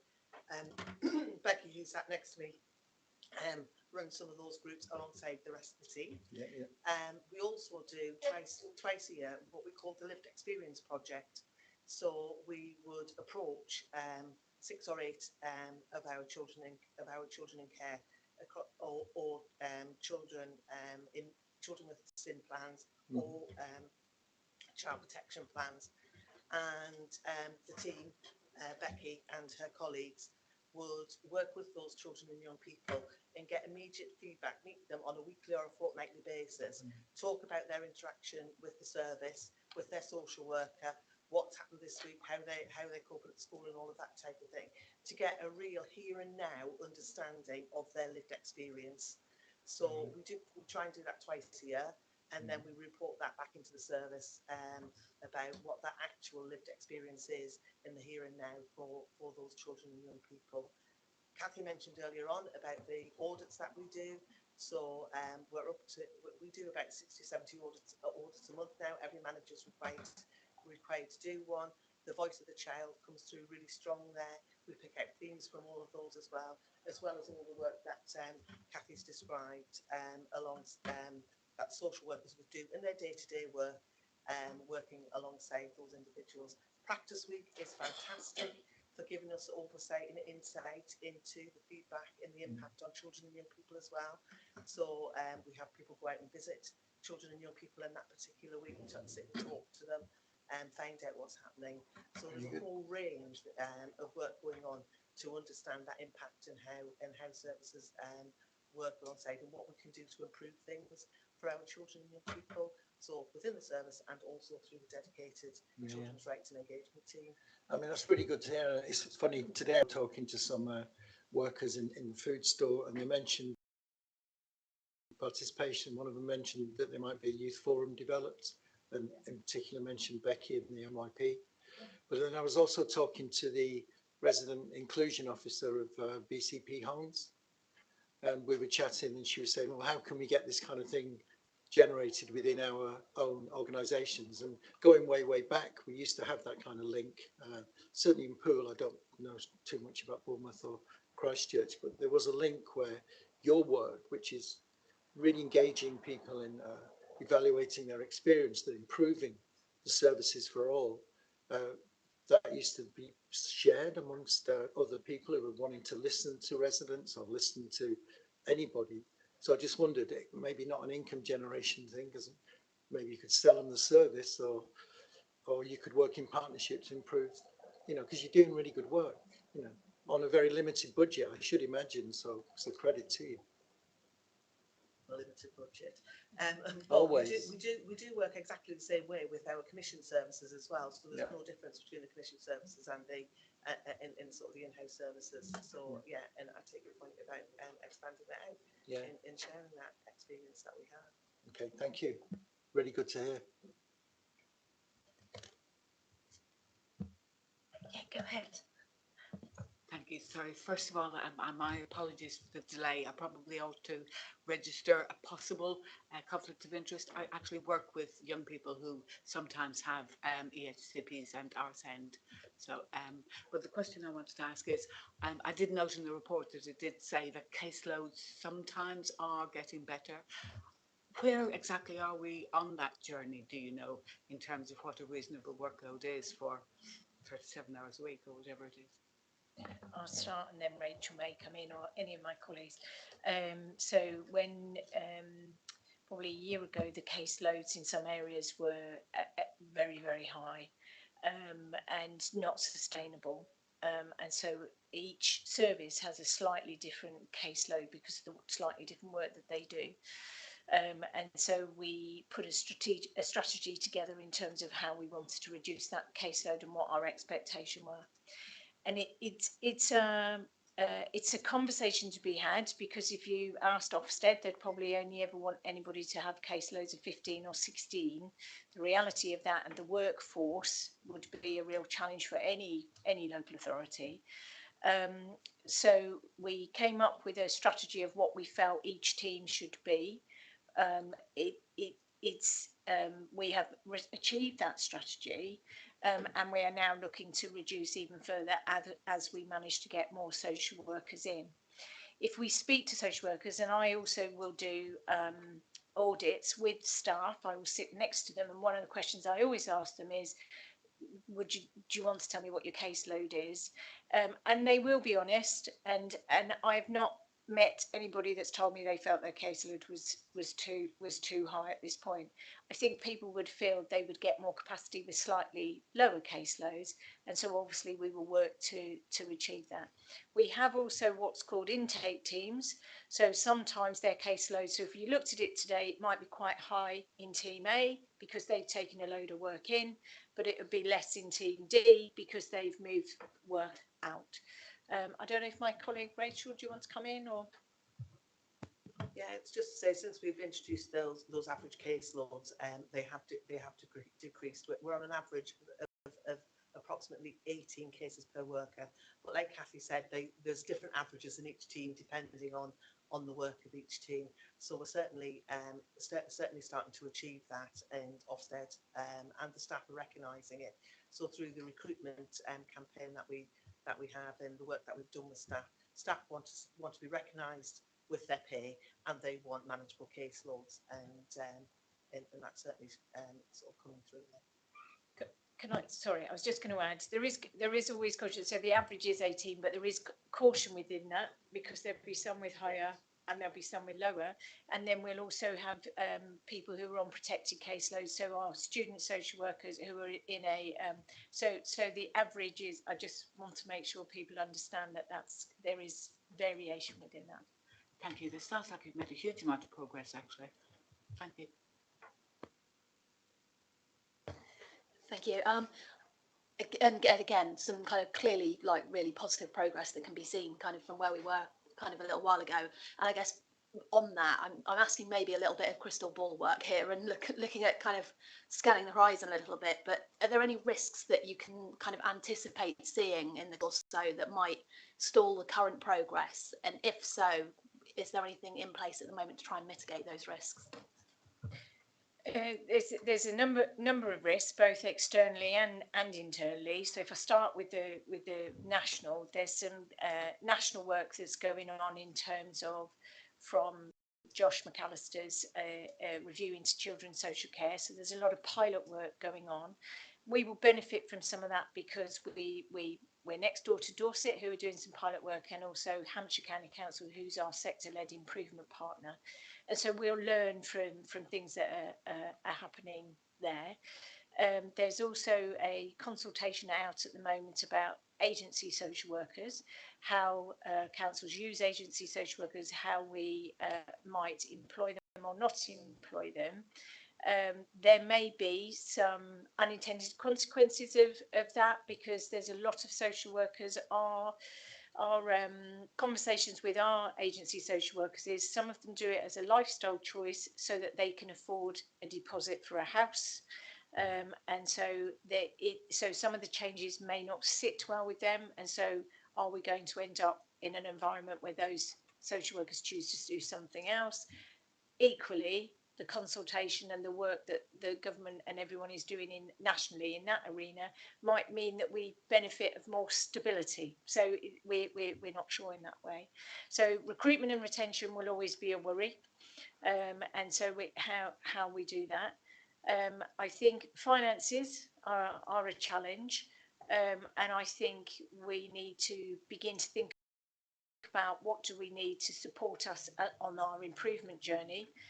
So there is a need to look at improvement funding, which helps us to get to where we need to get to. And so those would be some of the elements. I also think there are some corporate areas we need to work with our corporate colleagues in terms of how we do things at pace, and what that looks like, and how we enable that to happen. Thank you very much. Councillor Howell. Yes, I've acted as a care leaver mentor in the council's programme before, and from other reading that I've done, it's clear to me that one of the major things that creates a barrier between care leavers and the council is when there's a frequency of turnover of care workers, and they start to feel that they're just being, you know, somebody's there for a while, then they disappear with no explanation, somebody else arrives, and it's really destabilizing. So is when a particular person is subject to that kind of you know, series of events, is that picked up, and somebody who is more you know, stable in the organisation put as their social worker? Because obviously some people have been here for years and can be seen to be likely to be here for years longer, where other people are probably more transient. Yeah, and that is a really important area for children and young people and care leavers. I don't think any of us can. Everybody needs a significant adult in their life, a significant adult that is going to help them and support them, whether that's a social worker or a mentor like yourself, or somebody who's going to take an interest, somebody who's going to care about them and care for them. And I guess our churn of staff doesn't help that. And so for some of our children and young people, we do monitor it, and part of our data is how many social worker changes children and young people have. And so we're monitoring whether that's getting less. It is getting less, but it's still not where we want to be. And so we are, so recruitment and retention is absolutely the key for that. Any child that a social worker leaves, another social worker will be replaced. So a social worker will pick up their case. For a care experienced young person, it will be a personal advisor. And again, when that personal advisor leaves, another one will pick up the case. Sometimes, if we do not have all the staff that we have, our personal advisors and all social workers then end up carrying somebody's caseload until we can manage that. So that brings in our drift and delay that Ofsted talked about. So it is always key that that role of social worker, personal advisor. But I think it's also about how do we demonstrate, or how do we enable children and young people to have a significant adult in their life. And is it always a social worker, or is it someone out in the community? Is it someone in their family? And sometimes I think we need to think wider than that social worker. But turnover is a challenge. It's better. It's a lot better than it was.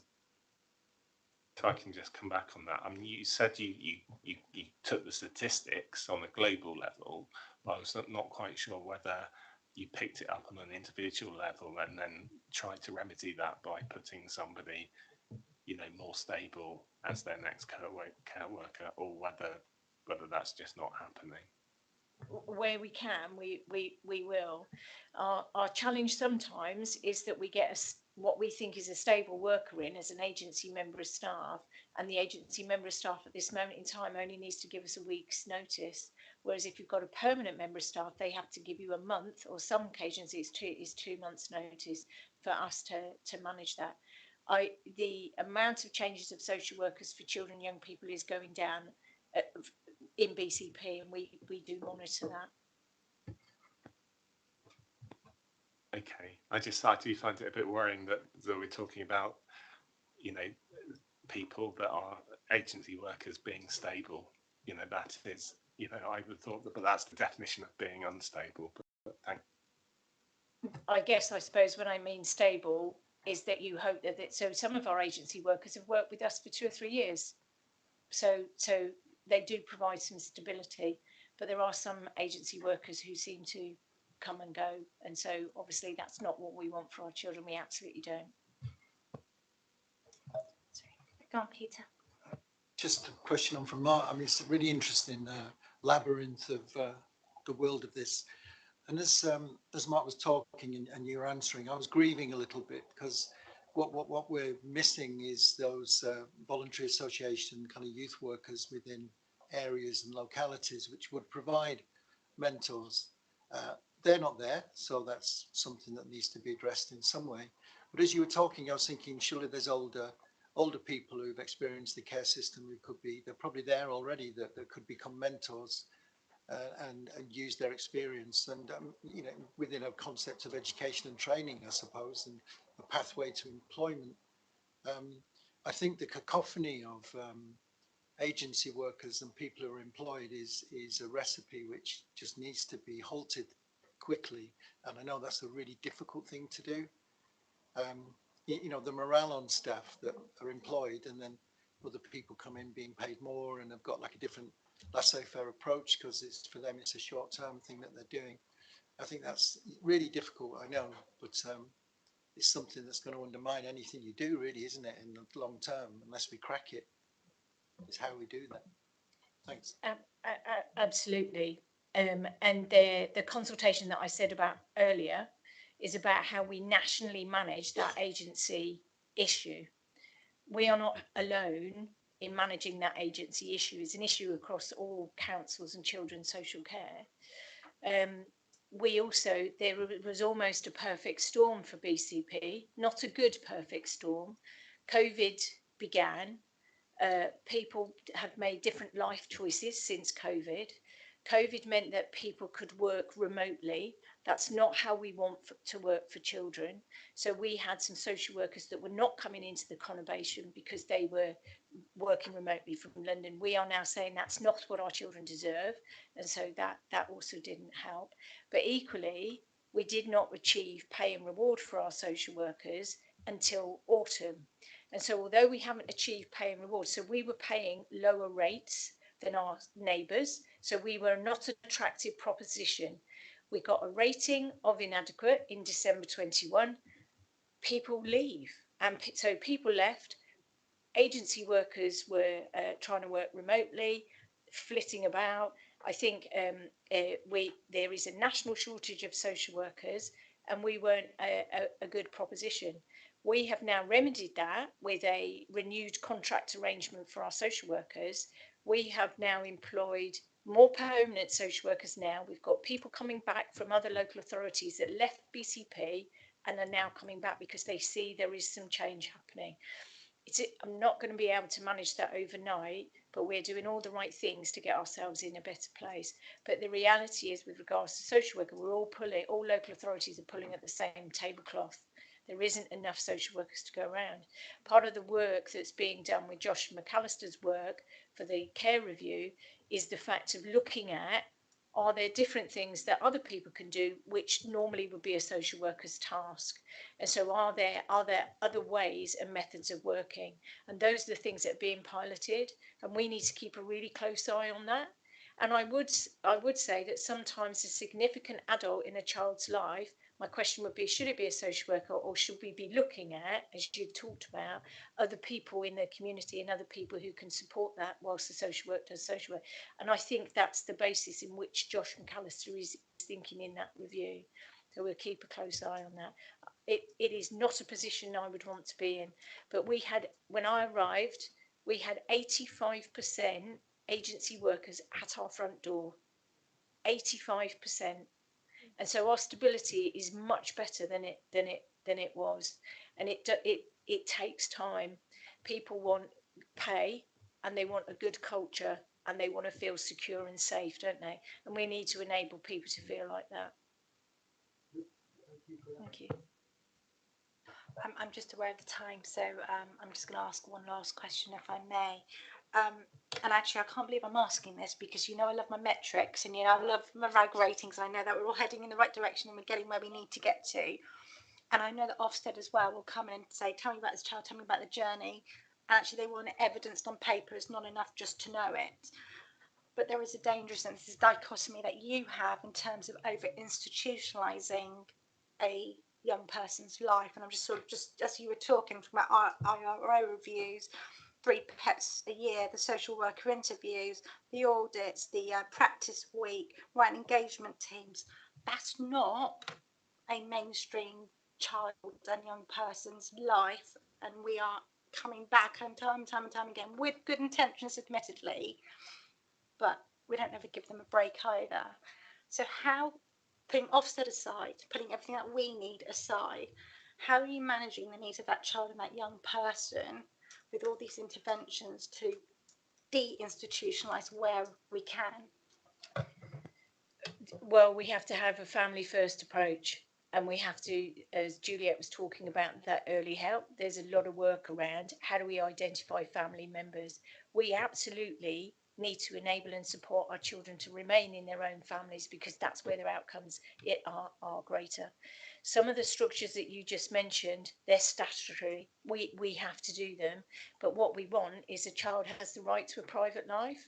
The child and their family has the right to a private life. And we work extremely hard to enable that. And so we don't get involved in children and young people's lives. But we have to where there is risk, where there are people who are not able to care for them as a family. And I think you're right, and I often think that where in an ordinary child's life do you have all these things that happen. So some of it is about assurance that we're doing the right for children, rather than thinking about it from a child and young person's point of view. So I suppose just to try and understand the impact, is a lot of this done after school, at school? Is it done over a coffee and an ice cream and a piece of cake somewhere? I mean, how do you soften all these blows? I just trying to understand it from their point of view. It's a mixture. And so some of the work, like a PA would do, so the personal advisor might be in a coffee shop, might just take them out, introduce them to things in the community. The independent reviewing officer does have the ability to ask the child and young person to decide where they want their review and how their review is conducted, and whether they would like to chair it themselves. And so there is the ability to soften some of that. Is it in their home? Sometimes they don't want it in their home. Sometimes they don't want it at school. We shouldn't be interrupting children's working day at school. All of those things do get considered, but those things are all statutory responsibility. We have to do them. We don't have a choice. But it is about how you soften it. Yeah.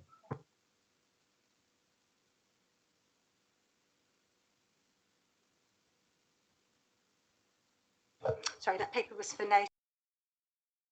I think we've sort of given it quite a thorough pull apart and examination. I think, thank you very much, Kathy. So I think we veered off, but it's really good that as a panel we collectively have the same understanding of where we are and the experiences that our vulnerable learners and young people are experiencing.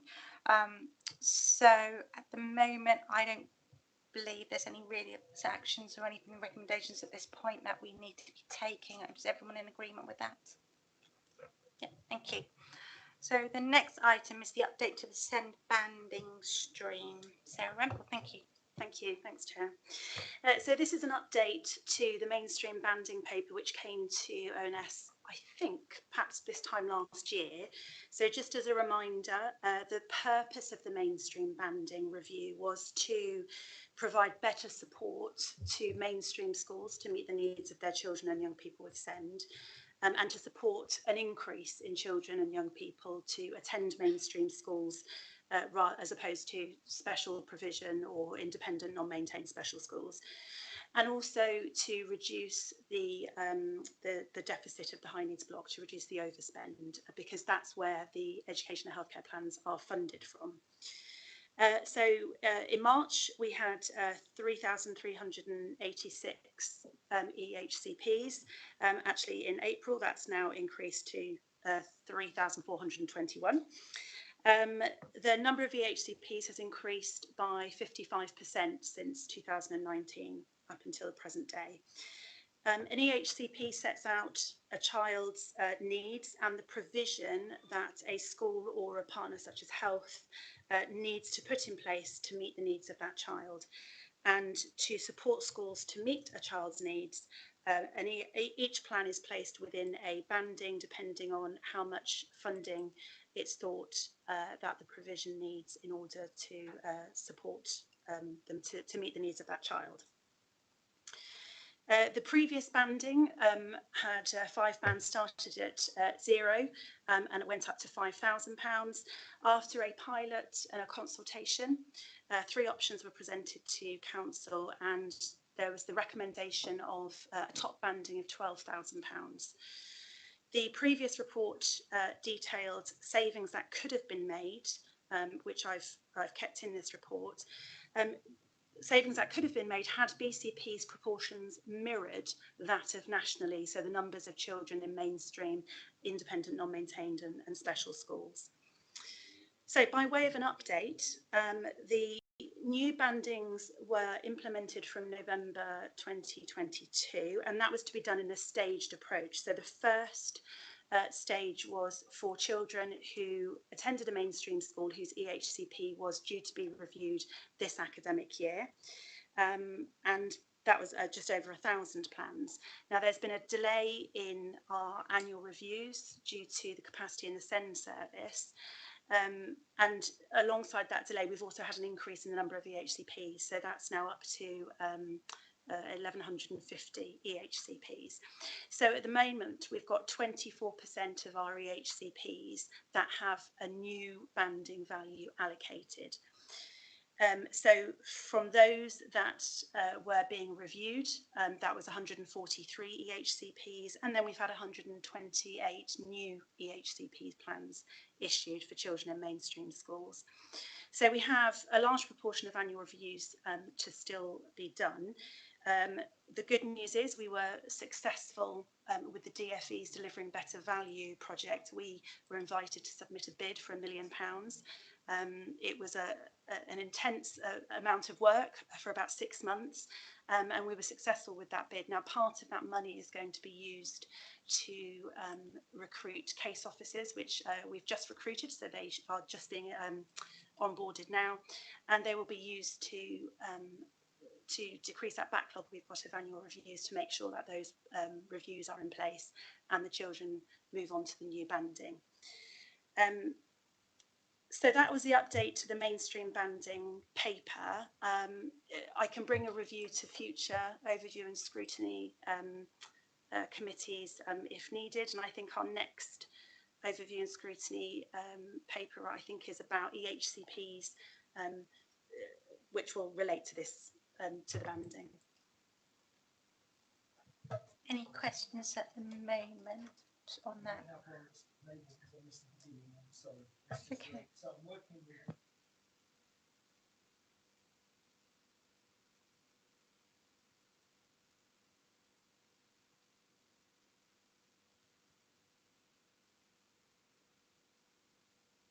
All right, a son goes to win Chelsea.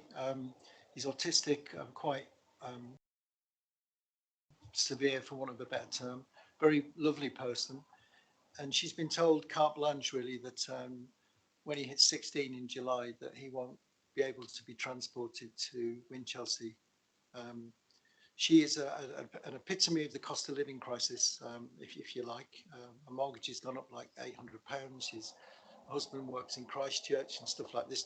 She's been told she has to find £600, which I kind of understand all that. She's gone through all this sort of stuff, but because she's got some child benefit and a little bit of work tax credit, it cuts her out of the system. So we've helped her fill in all the forms and the complaints forms, and she feels that she's just got a blanket no, which is forcing us to then say, okay, how do we take it to the next kind of punch bag step, if you like, because she's severely in need. So you could help me a great deal if you could educate me on why that might be the case. That it seems that, because she's not the only one, we've set up a SEND surgery at Hamworthy Library. We've got lots of parents coming to us saying, we're in crisis, we just don't know what to do. And the children want to be in education, but it looks like they'll be forced out if they can't afford to get there. So thank you. Sorry about the. So that's a different issue to the one that we're talking Yeah, about. I know, However, I'm sorry, I missed the beginning. No, would be more than happy to sort of speak to you offline. But in short, we've got an appeals process, so I'd be happy to talk you through that. No. I've only just got one request there for when this. I don't really want the EHCP sort of session to be just about banding, because it's controversial enough as it, and you could have an entire good day's debate about it all. But what I would like included within that is some consultation work, please, and in particular, because we're anecdotally all receiving people's experiences of whether or not it works for them. So it's how they're finding them move to bands, whether part F of their plans are still being implemented in full, how it affects moving placements where schools say we can't afford that, and certainly can't afford that level of intervention with that banding, and whether or not they're being held because of that banding system where they are. But also, how is part F informing banding rather than the tail wagging the dog? Because I'm just hearing, and nationally I know that is the picture, that actually the banding system is king, and part F, just you've got to try and squeeze it into whatever banding is. It's a really big debate, and I don't think now is the time for it, because we could kick this around. But just that work with those that have had the banding system and gone through those changes would be really interesting, and just know how it's been received. Yeah, thanks, Chair. And if I can get those suggestions of feedback, we can get feedback from schools and our parent carers. Hi, on page 89, it's point 19. It talks about BCP was one of 55 local authorities taking part in the Delivering Better Value project, and goes on to say that in collaboration with the Chartered Institute of Public Finance and Accountancy, to identify the most impactful changes that could be made to improve outcomes for children and young people with SEND. I just wanted to know what are the impactful changes that were identified, and what's the advice going on? So thank you. So the project undertook a number of diagnostics. They were some of the outputs of the project, and they were done by Newton Europe along with SIPFA, and they identified for our children that the things that would make the biggest difference would be increasing the number of children in mainstream schools, so which was part of the banding review, increasing our special provision, making sure that we're moving on that backlog of annual reviews, increasing the implementation of the graduated response, so how we are supporting children's needs at the lowest level in schools and provisions, without just jumping straight to going for an EHCP. How are we supporting them at that SEND support level, sort of moving all the way up? So we've got and again, could bring this to a future ONS, we've got 5 work streams for this project, which shows what we're spending the £1 million on. It can only be spent on activities to reduce the deficit in the high needs block, so it can't be spent for that sort of business as usual. Thank you. Thank you very much. So again, that's for an update, but I will also write to Ms. Rempel and just ask for those things just to be explored, if that's great. Thank you very much. So next, item number 12, Brighter Futures Children's Services Key Performance Indicators. And I think we've got Rena who is presenting this. Hi, Rena. Thank you. Hello. Thank you, Chair. Evening, everyone. So this report provides the Q4 performance update. So it covers a period of January to March 2023 for the key performance indicators relating to children's services as detailed in the corporate performance scorecard. Now, the key performance indicators are reported under 3 categories. So the categories are permanency and corporate parenting, front door and early help, and education. Now, I'm conscious of the time and I'm assuming that you have read the report. So, Chair, if you're in agreement, could we go on to questions? Everyone agreeing with that? Lovely, thank you. Who would like to kick off first with some questions? Come on, Peter. There's been a percentage increase in that. So do we know what the root cause of that is? Sorry, could you repeat the question? It sort of cut out a little bit at the start, sorry. Sorry, it's 3.4. It said a percentage of children in care who are neat. There's been a kind of a 9% point increase. So what do we think the reasons of that are? I know it sounds like a dumb question. Do you want me to come into that, Rena? Yes, please. Thank you, Sarah. Yeah. So do you want me to answer that, Sarah, or do you want to answer that? No, that's fine. So we have had an increase. So a number of our unaccompanied asylum-seeking children might be classed as neat. So that might be a reason for their, particularly in years 12 and 13, would be a reason for the increase. Okay. So in terms of the increase, sorry to be pedantic, but what was the number prior? Because percentages can mean anything, can't they? It's like how many neets were they? And there was an increase. Do we know that? Yeah, I haven't got those. We okay. Work in those percentages. All right. Okay. Yeah. Thanks. Okay. Can I ask, just in the report, it's mentioned the as-is position and what new is going to look like. I just wanted clarity on what that means. For which point? For which? 5.2.2.2. In the exclusion section, it's on page 96.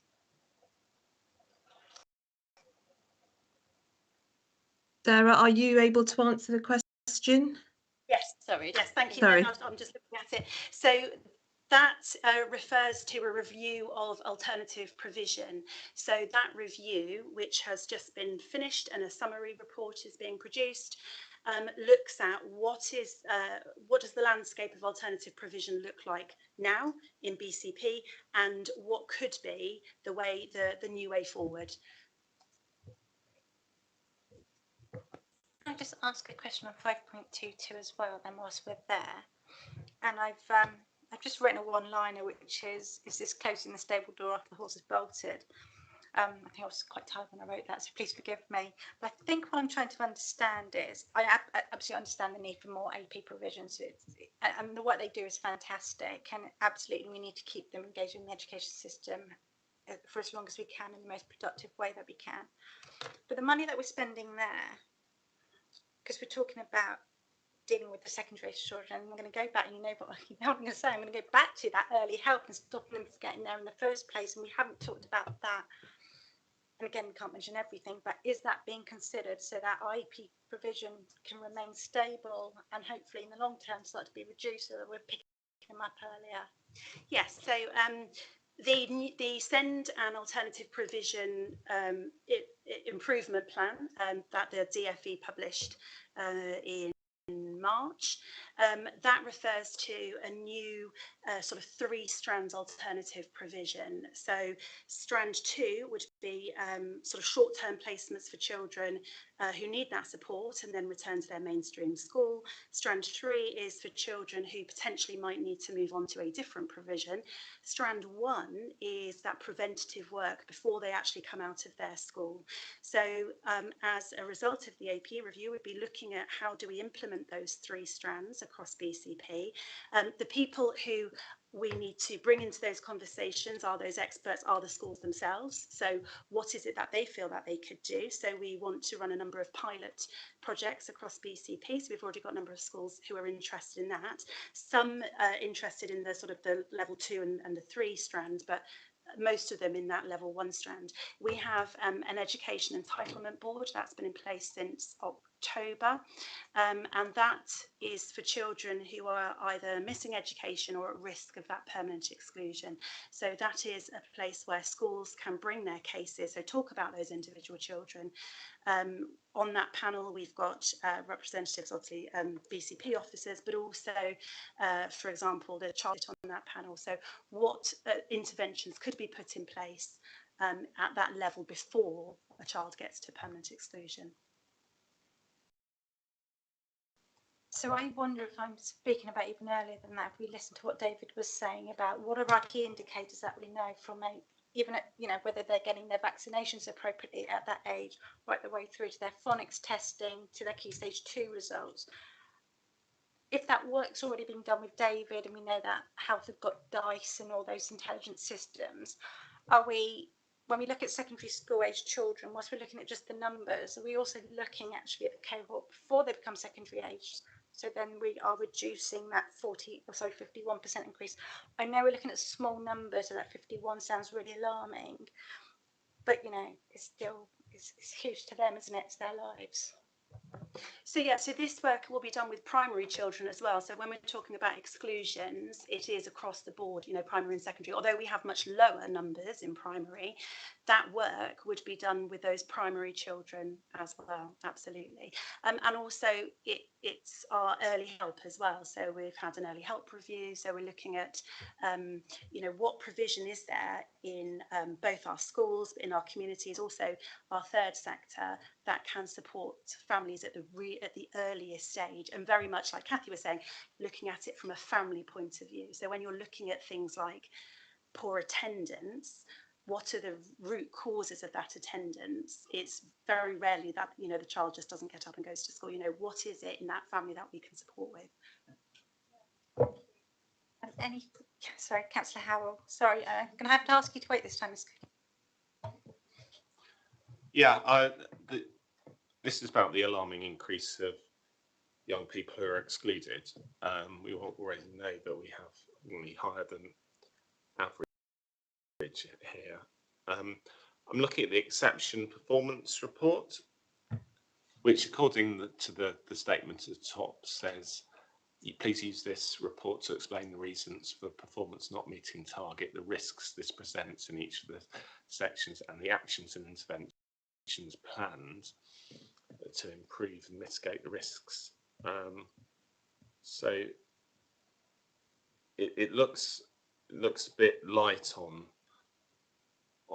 suggestions on how we are going to solve this. It says there's an aim to reduce the increase, but then goes on to say that we've basically filled up our alternative provision places. You know, I would have thought that this needs to be fleshed out a bit to explain, you know, what the targets are and how we're going to achieve them. Yes, thank you. We have to remember that this is a whole school system issue as well. We've got, you know, a head teacher has the right to permanently exclude a pupil, and although we will sometimes question those permanent exclusions and ask a school to potentially to reconsider that, sometimes head teachers feel that the permanent exclusion is the right thing, and their governing body will sometimes, usually, agree with them and not overturn an exclusion if there was an appeal. So it's quite a complicated way to, it can't just be a BCP response. So it's how do we engage our head teachers? How do we engage our school? What interventions are there in place for them?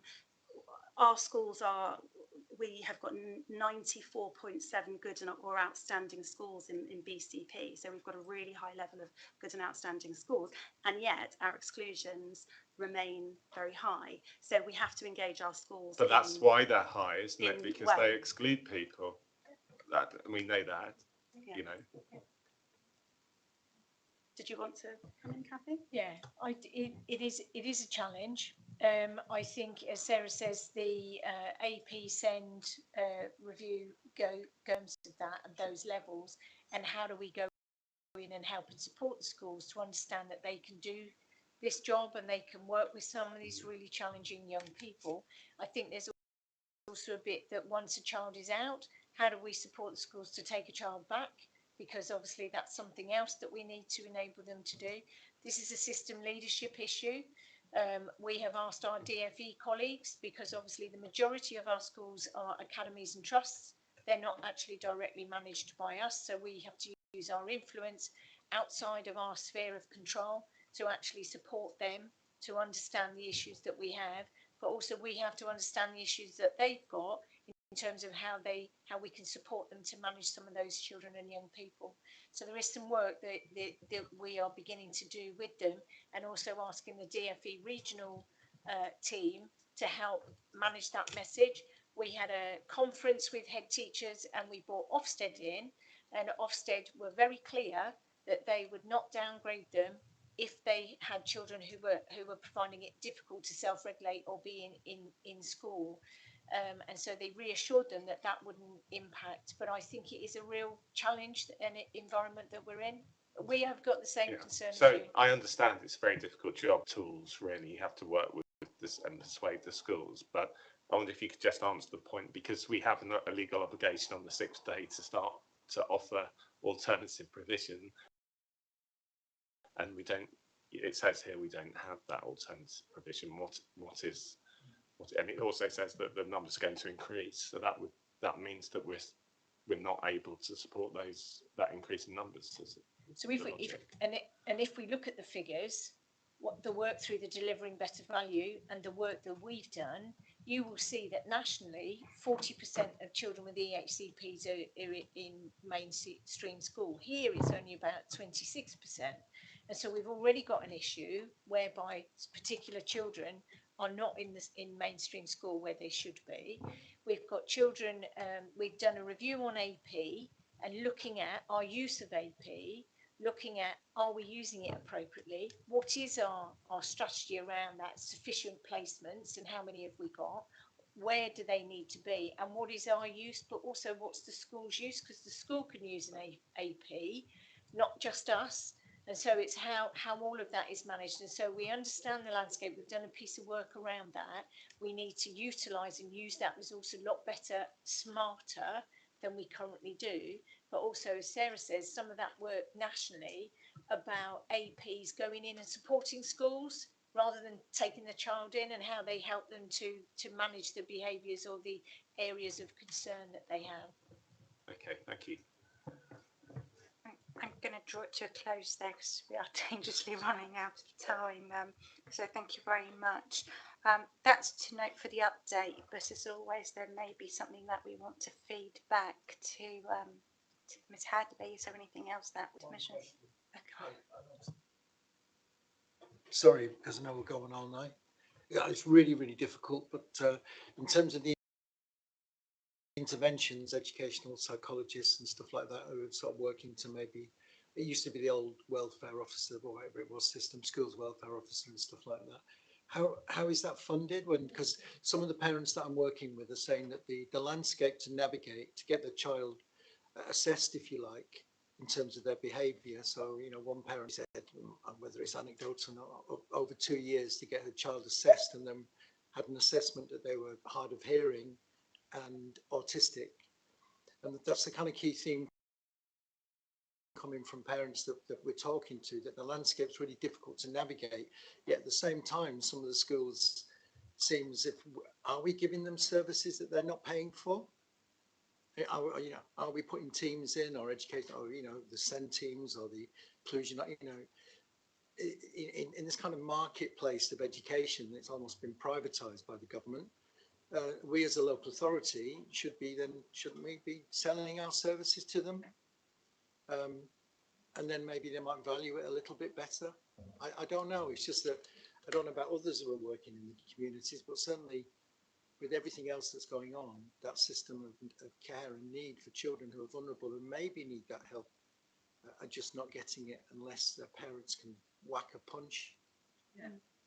So thank you. In answer to the how long it takes to be assessed, it depends on what the assessment is for. We know that paediatrics has a very long waiting list. Our education, health and care needs assessments are, we have delays in those because we have a shortage of educational psychologists, and that's a national issue. So we do have a traded service for our educational psychologists, which is popular. We're looking at how we can increase that because schools do want to buy into that. And schools, it's not just for the statutory work, for the assessment, but for that very early stage of work. So we are looking at how we can increase that. The difficulty is actually recruiting educational psychologists at the moment. Yeah.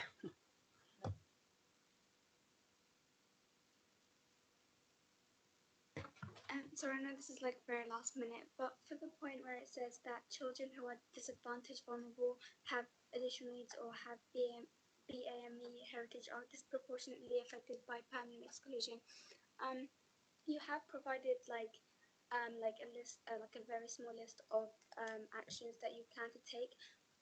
Do you mind expanding on that? I couldn't quite hear you. So there's a list of certainly within the issues, part of what I was going to raise, also within the same list that's within the EQIA summaries, disability SENS, AME. I think it was just getting some understanding and background as to how it's going to affect them and in which way mitigations around that, please. So are we talking about exclusions?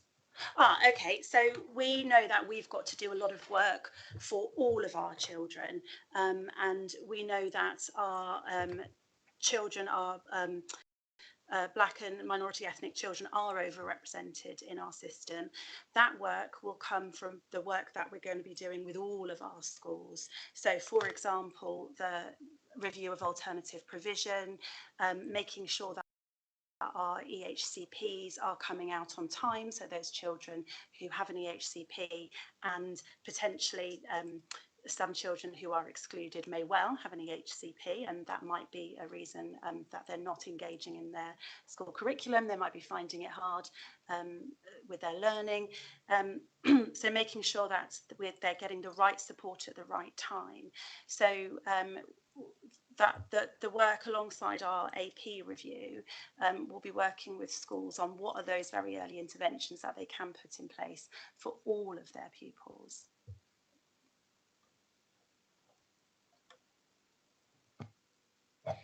Thank you. Okay, right, thank you.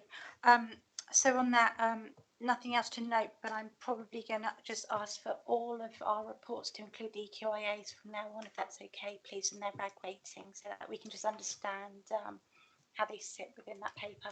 Thank you. So the next item is the overview and scrutiny annual reports, which I think we've got Ms. Marshall on the line. Thank you. Thank you, Chair. Give a very brief overview and just pull out a couple of key points that I think are pertinent for your committee. In the other scrutiny committees, I am taking this report through as well. So if you want to receive a more full overview of the report, then please do feel free to watch it there. Just to outline the overview and scrutiny annual report, it's a constitutional requirement that it goes through all the ONS committees and then on to council to report on the outputs of overview and scrutiny, but also any recommendations for improvement to ensure that the function remains fit for purpose. So the report does look back over the last 4 years of activity of overview and scrutiny for BCP, but it also contains a detailed action plan at the second appendix. If you look at that action plan, you will see that it is aligned to government guidance. There's statutory guidance for overview and scrutiny, and what we've aimed to do is set out all the relevant paragraphs of that guidance for BCP and the actions that should be taken to address those and bring us up to standard where we are not already at standard. That action plan will be monitored by chairs and vice chairs informally through the year and then reported back through to council in each annual report. So if I just share with you a couple of useful slides at the end of the presentation that I think are helpful for your committee. Are you seeing this? Yep. So in terms of adding value through your work, the government guidance talks about the importance of being prepared and able to ask relevant questions so that the sessions are more than information giving. And if we go back a slide, sorry, I'm not showing you a slideshow, am I?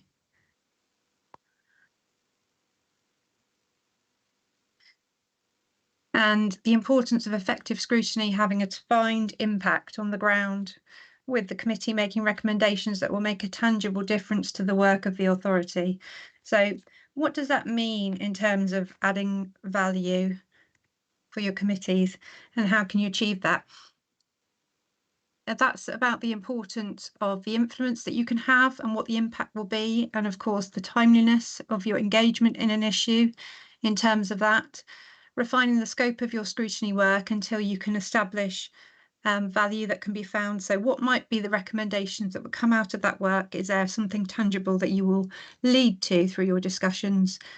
Remaining strategic. And of course, I think particularly pertinent for your committee and the Health O&S committee is how to differentiate between information only items and items where you can delve into some real scrutiny. There are methods that you can use to receive information in other ways.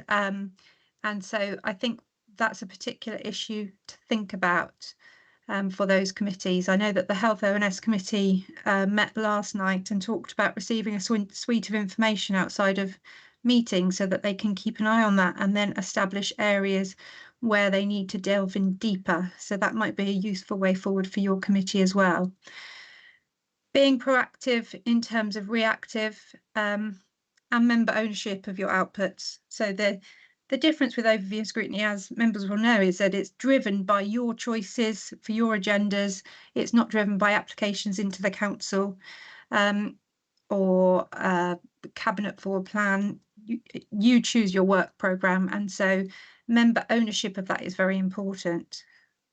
I just want to show you this final slide about timing for impact. So this shows that as you go further along the arrow, the influence that you can have over an issue will decline.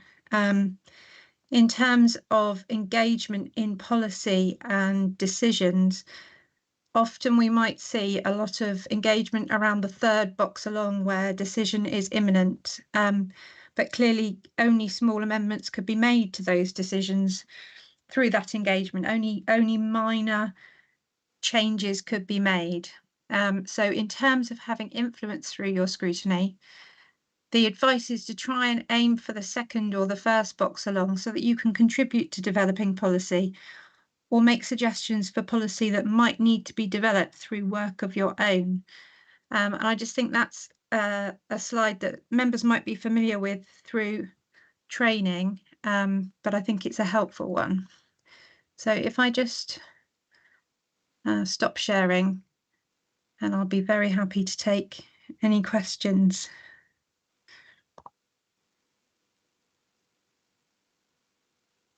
I don't know if anyone's got any questions at the moment, or if more will come out as we develop the forward work plan and understand what it is that we want to do within the meeting and what we want to take outside of the meeting. Well, I'm happy if anyone wants to ask Lindsay anything now. No, thank you, Lindsay. I think we've all read the report, and yeah, it's a really good report. It's very clear in terms of our expectations of us and also how we can best use this panel to make sure that we make some really positive changes in a positive way as well. So thank you very much.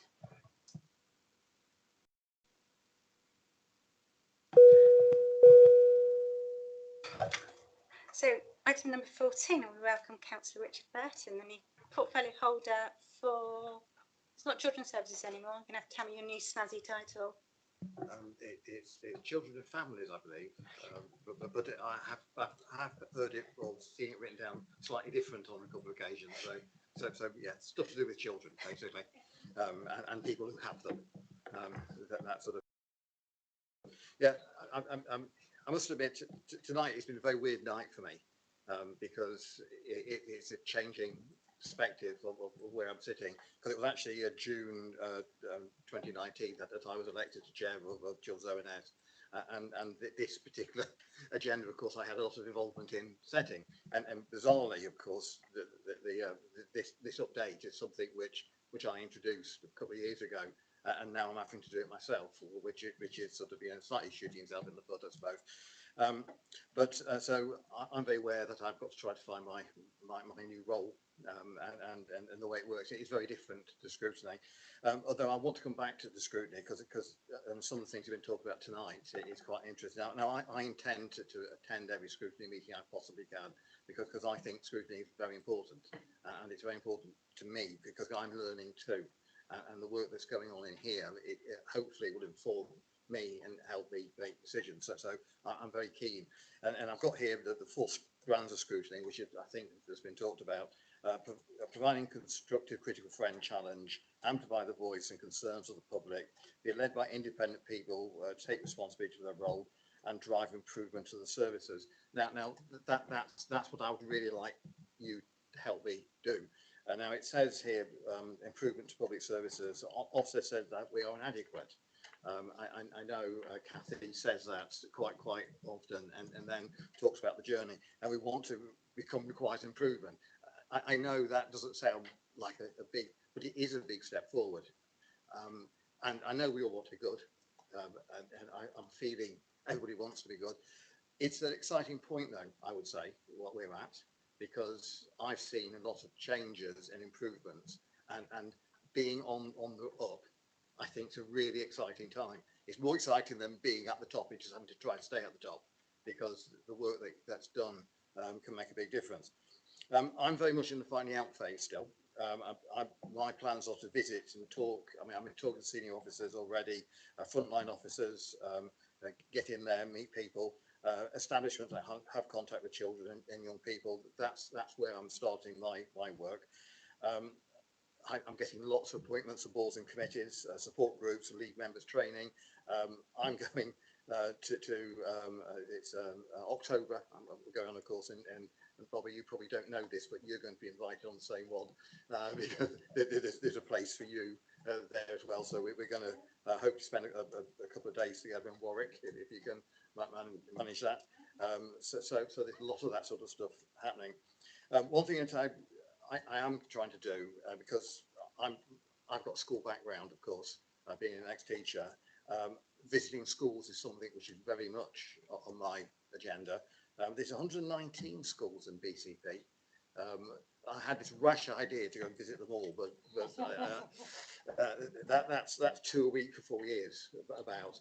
And I'm not, so I have asked for some advice on which schools to go and visit, and the conversations I'm going to have. Because schools are interesting. Everybody thinks children's services is schools, and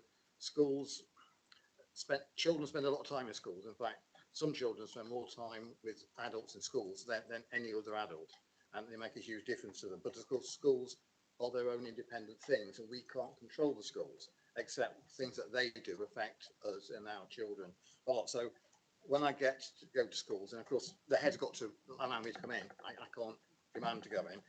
I'm going to say, look, there's 4 things I want to talk about. Send exclusions, because schools can exclude, and we are an outlier on exclusions, and it makes a big difference. Support for care experienced young people, and the other thing is the relationship with BCP, because I feel that BCP, we need to build trust and with the schools, and therefore we can have a bigger influence on schools. My other focus is, and it's interesting, a lot of these things are covered tonight, recruitment and retention of staff, and pay and reward and working conditions. Because if we don't have the right staff in place, we hear all the problems that they are. Education, especially SEND agenda, again, transformation and improvement work in how this is supported by the council. There's been a lot of work on child exploitation. That we had a working group from this, which I'm sure you'll get some feedback to. So that I'm not going to have at the front of my mind at the moment, because I'm going to, hopefully some of that work's been done, but if it's needed, we'll bring it back again.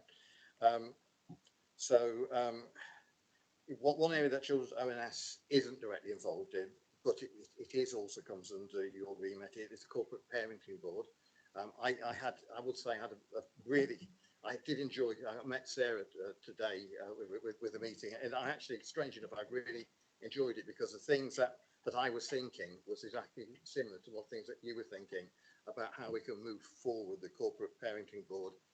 We're all corporate parents, and the Corporate Parenting Board needs to listen to our young people. Corporate Parenting Board has done a good job, but it needs moving on now to do something better.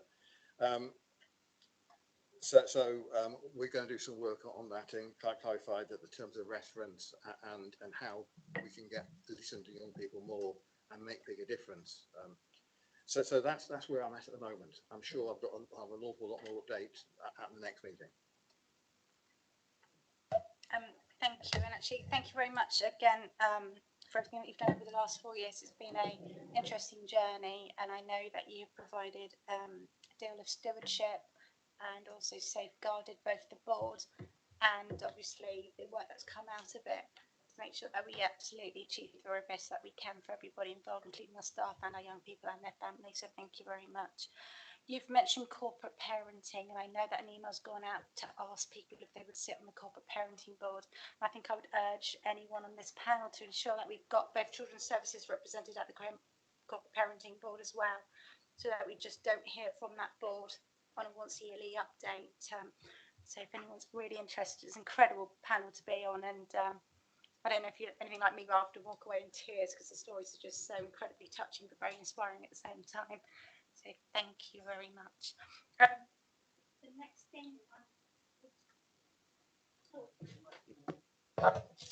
have any questions immediately from Richard and the panel? And good luck. So the next thing is the forward work plan.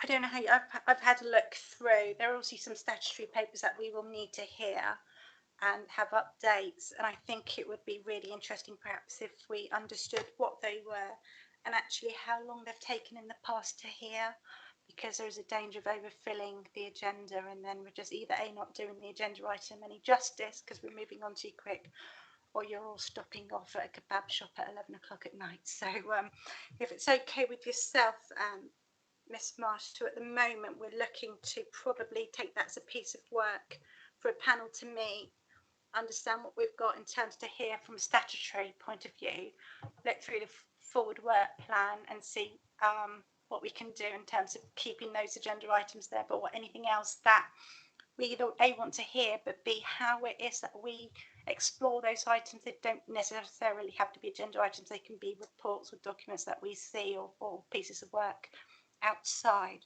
So I think my request to you, if that's okay, Ms. Marshall, is that we perhaps arrange a time for us to meet fairly soon with the panel, so we can all have an input, discuss what it is that we need to do, but in good time, because I think the next meeting is in September.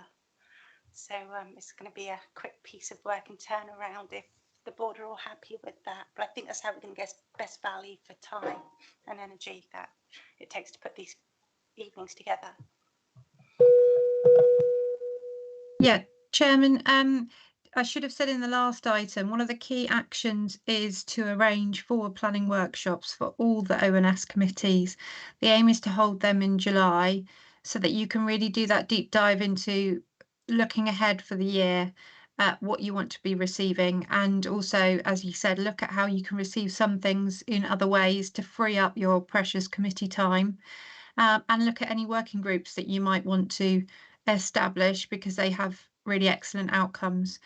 I should also flag that there's planned to be further LGA training through the Ofsted Improvement Journey. The LGA have offered support to the council, and there's a further training session that they can provide to you to really give you some targeted support in your role. So we'll be looking to organise that for you soon.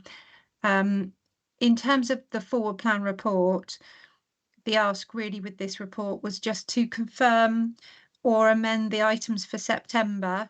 I think that's when your next meeting is. I mean, your forward plan is already pretty well established, but there's an acknowledgement that with so many new members around the table, you may want to adjust that. But you can certainly look at that in your workshop. It was just to give the officers enough lead-in time for the next meeting if there was anything you wanted to comment on at this stage. That's wonderful. Thank you very much. I've got one question from the floor. So, yeah. For the forward plan workshop, Youth Parliament would be very interested in attending, so that's possible. Can you arrange that? That's great. We'll take that forward. Thank you very much.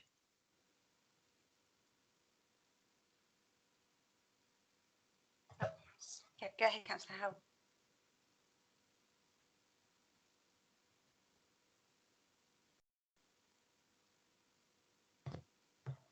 Yeah, there is an item review of youth services. I'm not exactly sure what that means. It sounds a very global thing, but something that I've been concerned about for many years, and something that Councillor Cooper mentioned earlier, was that the absence of youth clubs, that kind of youth support in many areas of the conurbation. There are some of these clubs that do exist in various places, but it's very patchy.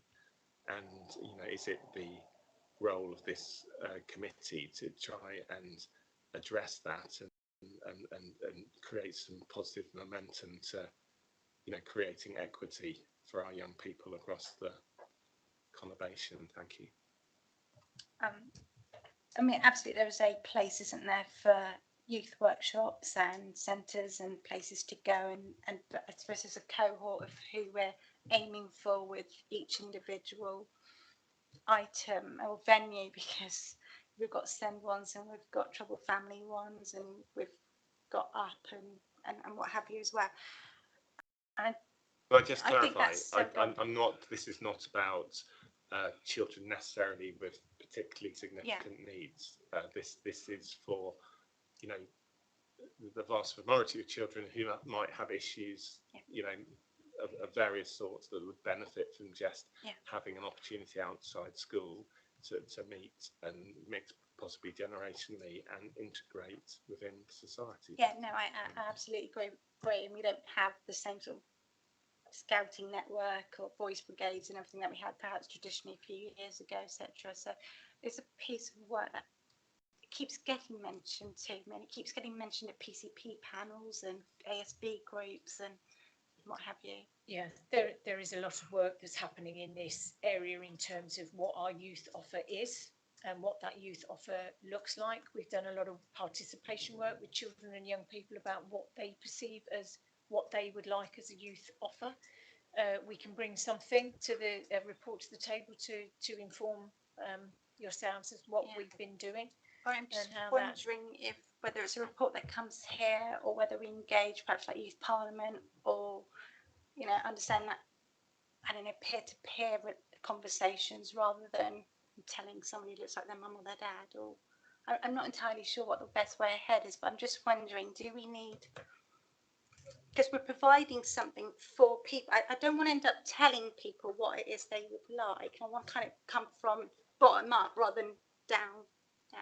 So if I can reassure you, Chair, we have definitely done it bottom up, not top down. So we can bring that work to you.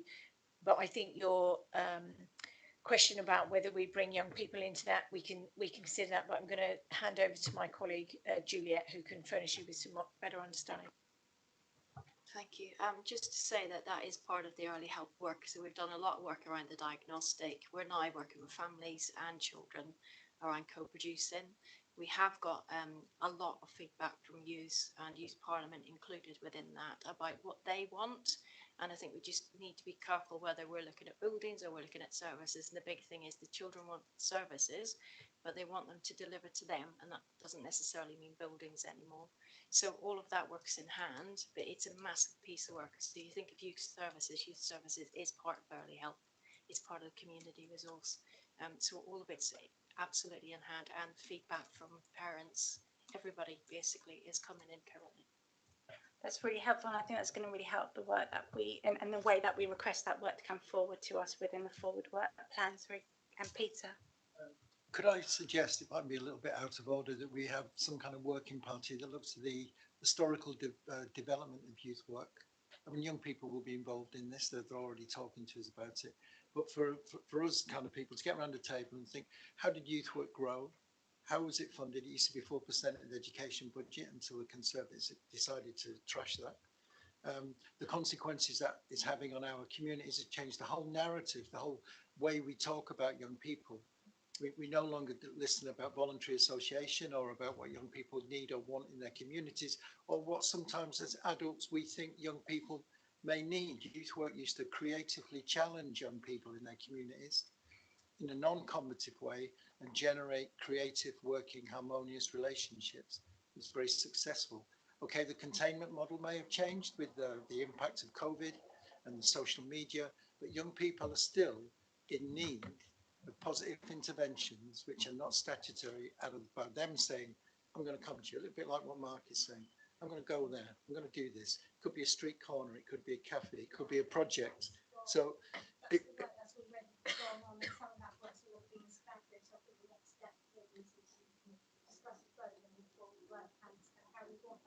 yeah. and I think within that would be the consultation results, the questions that were asked by whom, etc. But that would be something that obviously we will.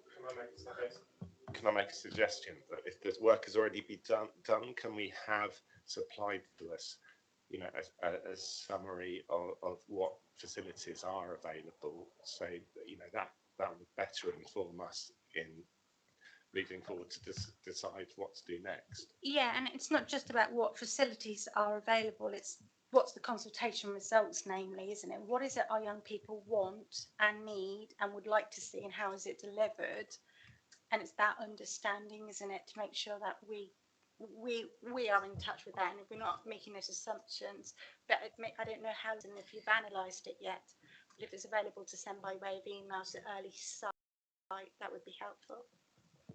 I think there is a need to reassure or to demonstrate the work that we've done, from which you may then want a working group from that. I think there's a need to understand from the young people. So we have some very eloquent young people who will talk about what it is they want. I think we have to think about how COVID absolutely changed the way children and young people communicate with each other and with their wider communities. I think we also have to think about what do other local authorities offer or do not offer, and is it what we think we have now? Is it still fit for purpose? Does it meet the child and young? Does it meet young people's needs? And does it actually? So I think they're good and valid questions to ask, and I wouldn't want you to repeat work that's already been done, but more than happy to give you the work that's been done for you to then consider whether there is something more you would like to look at. Okay.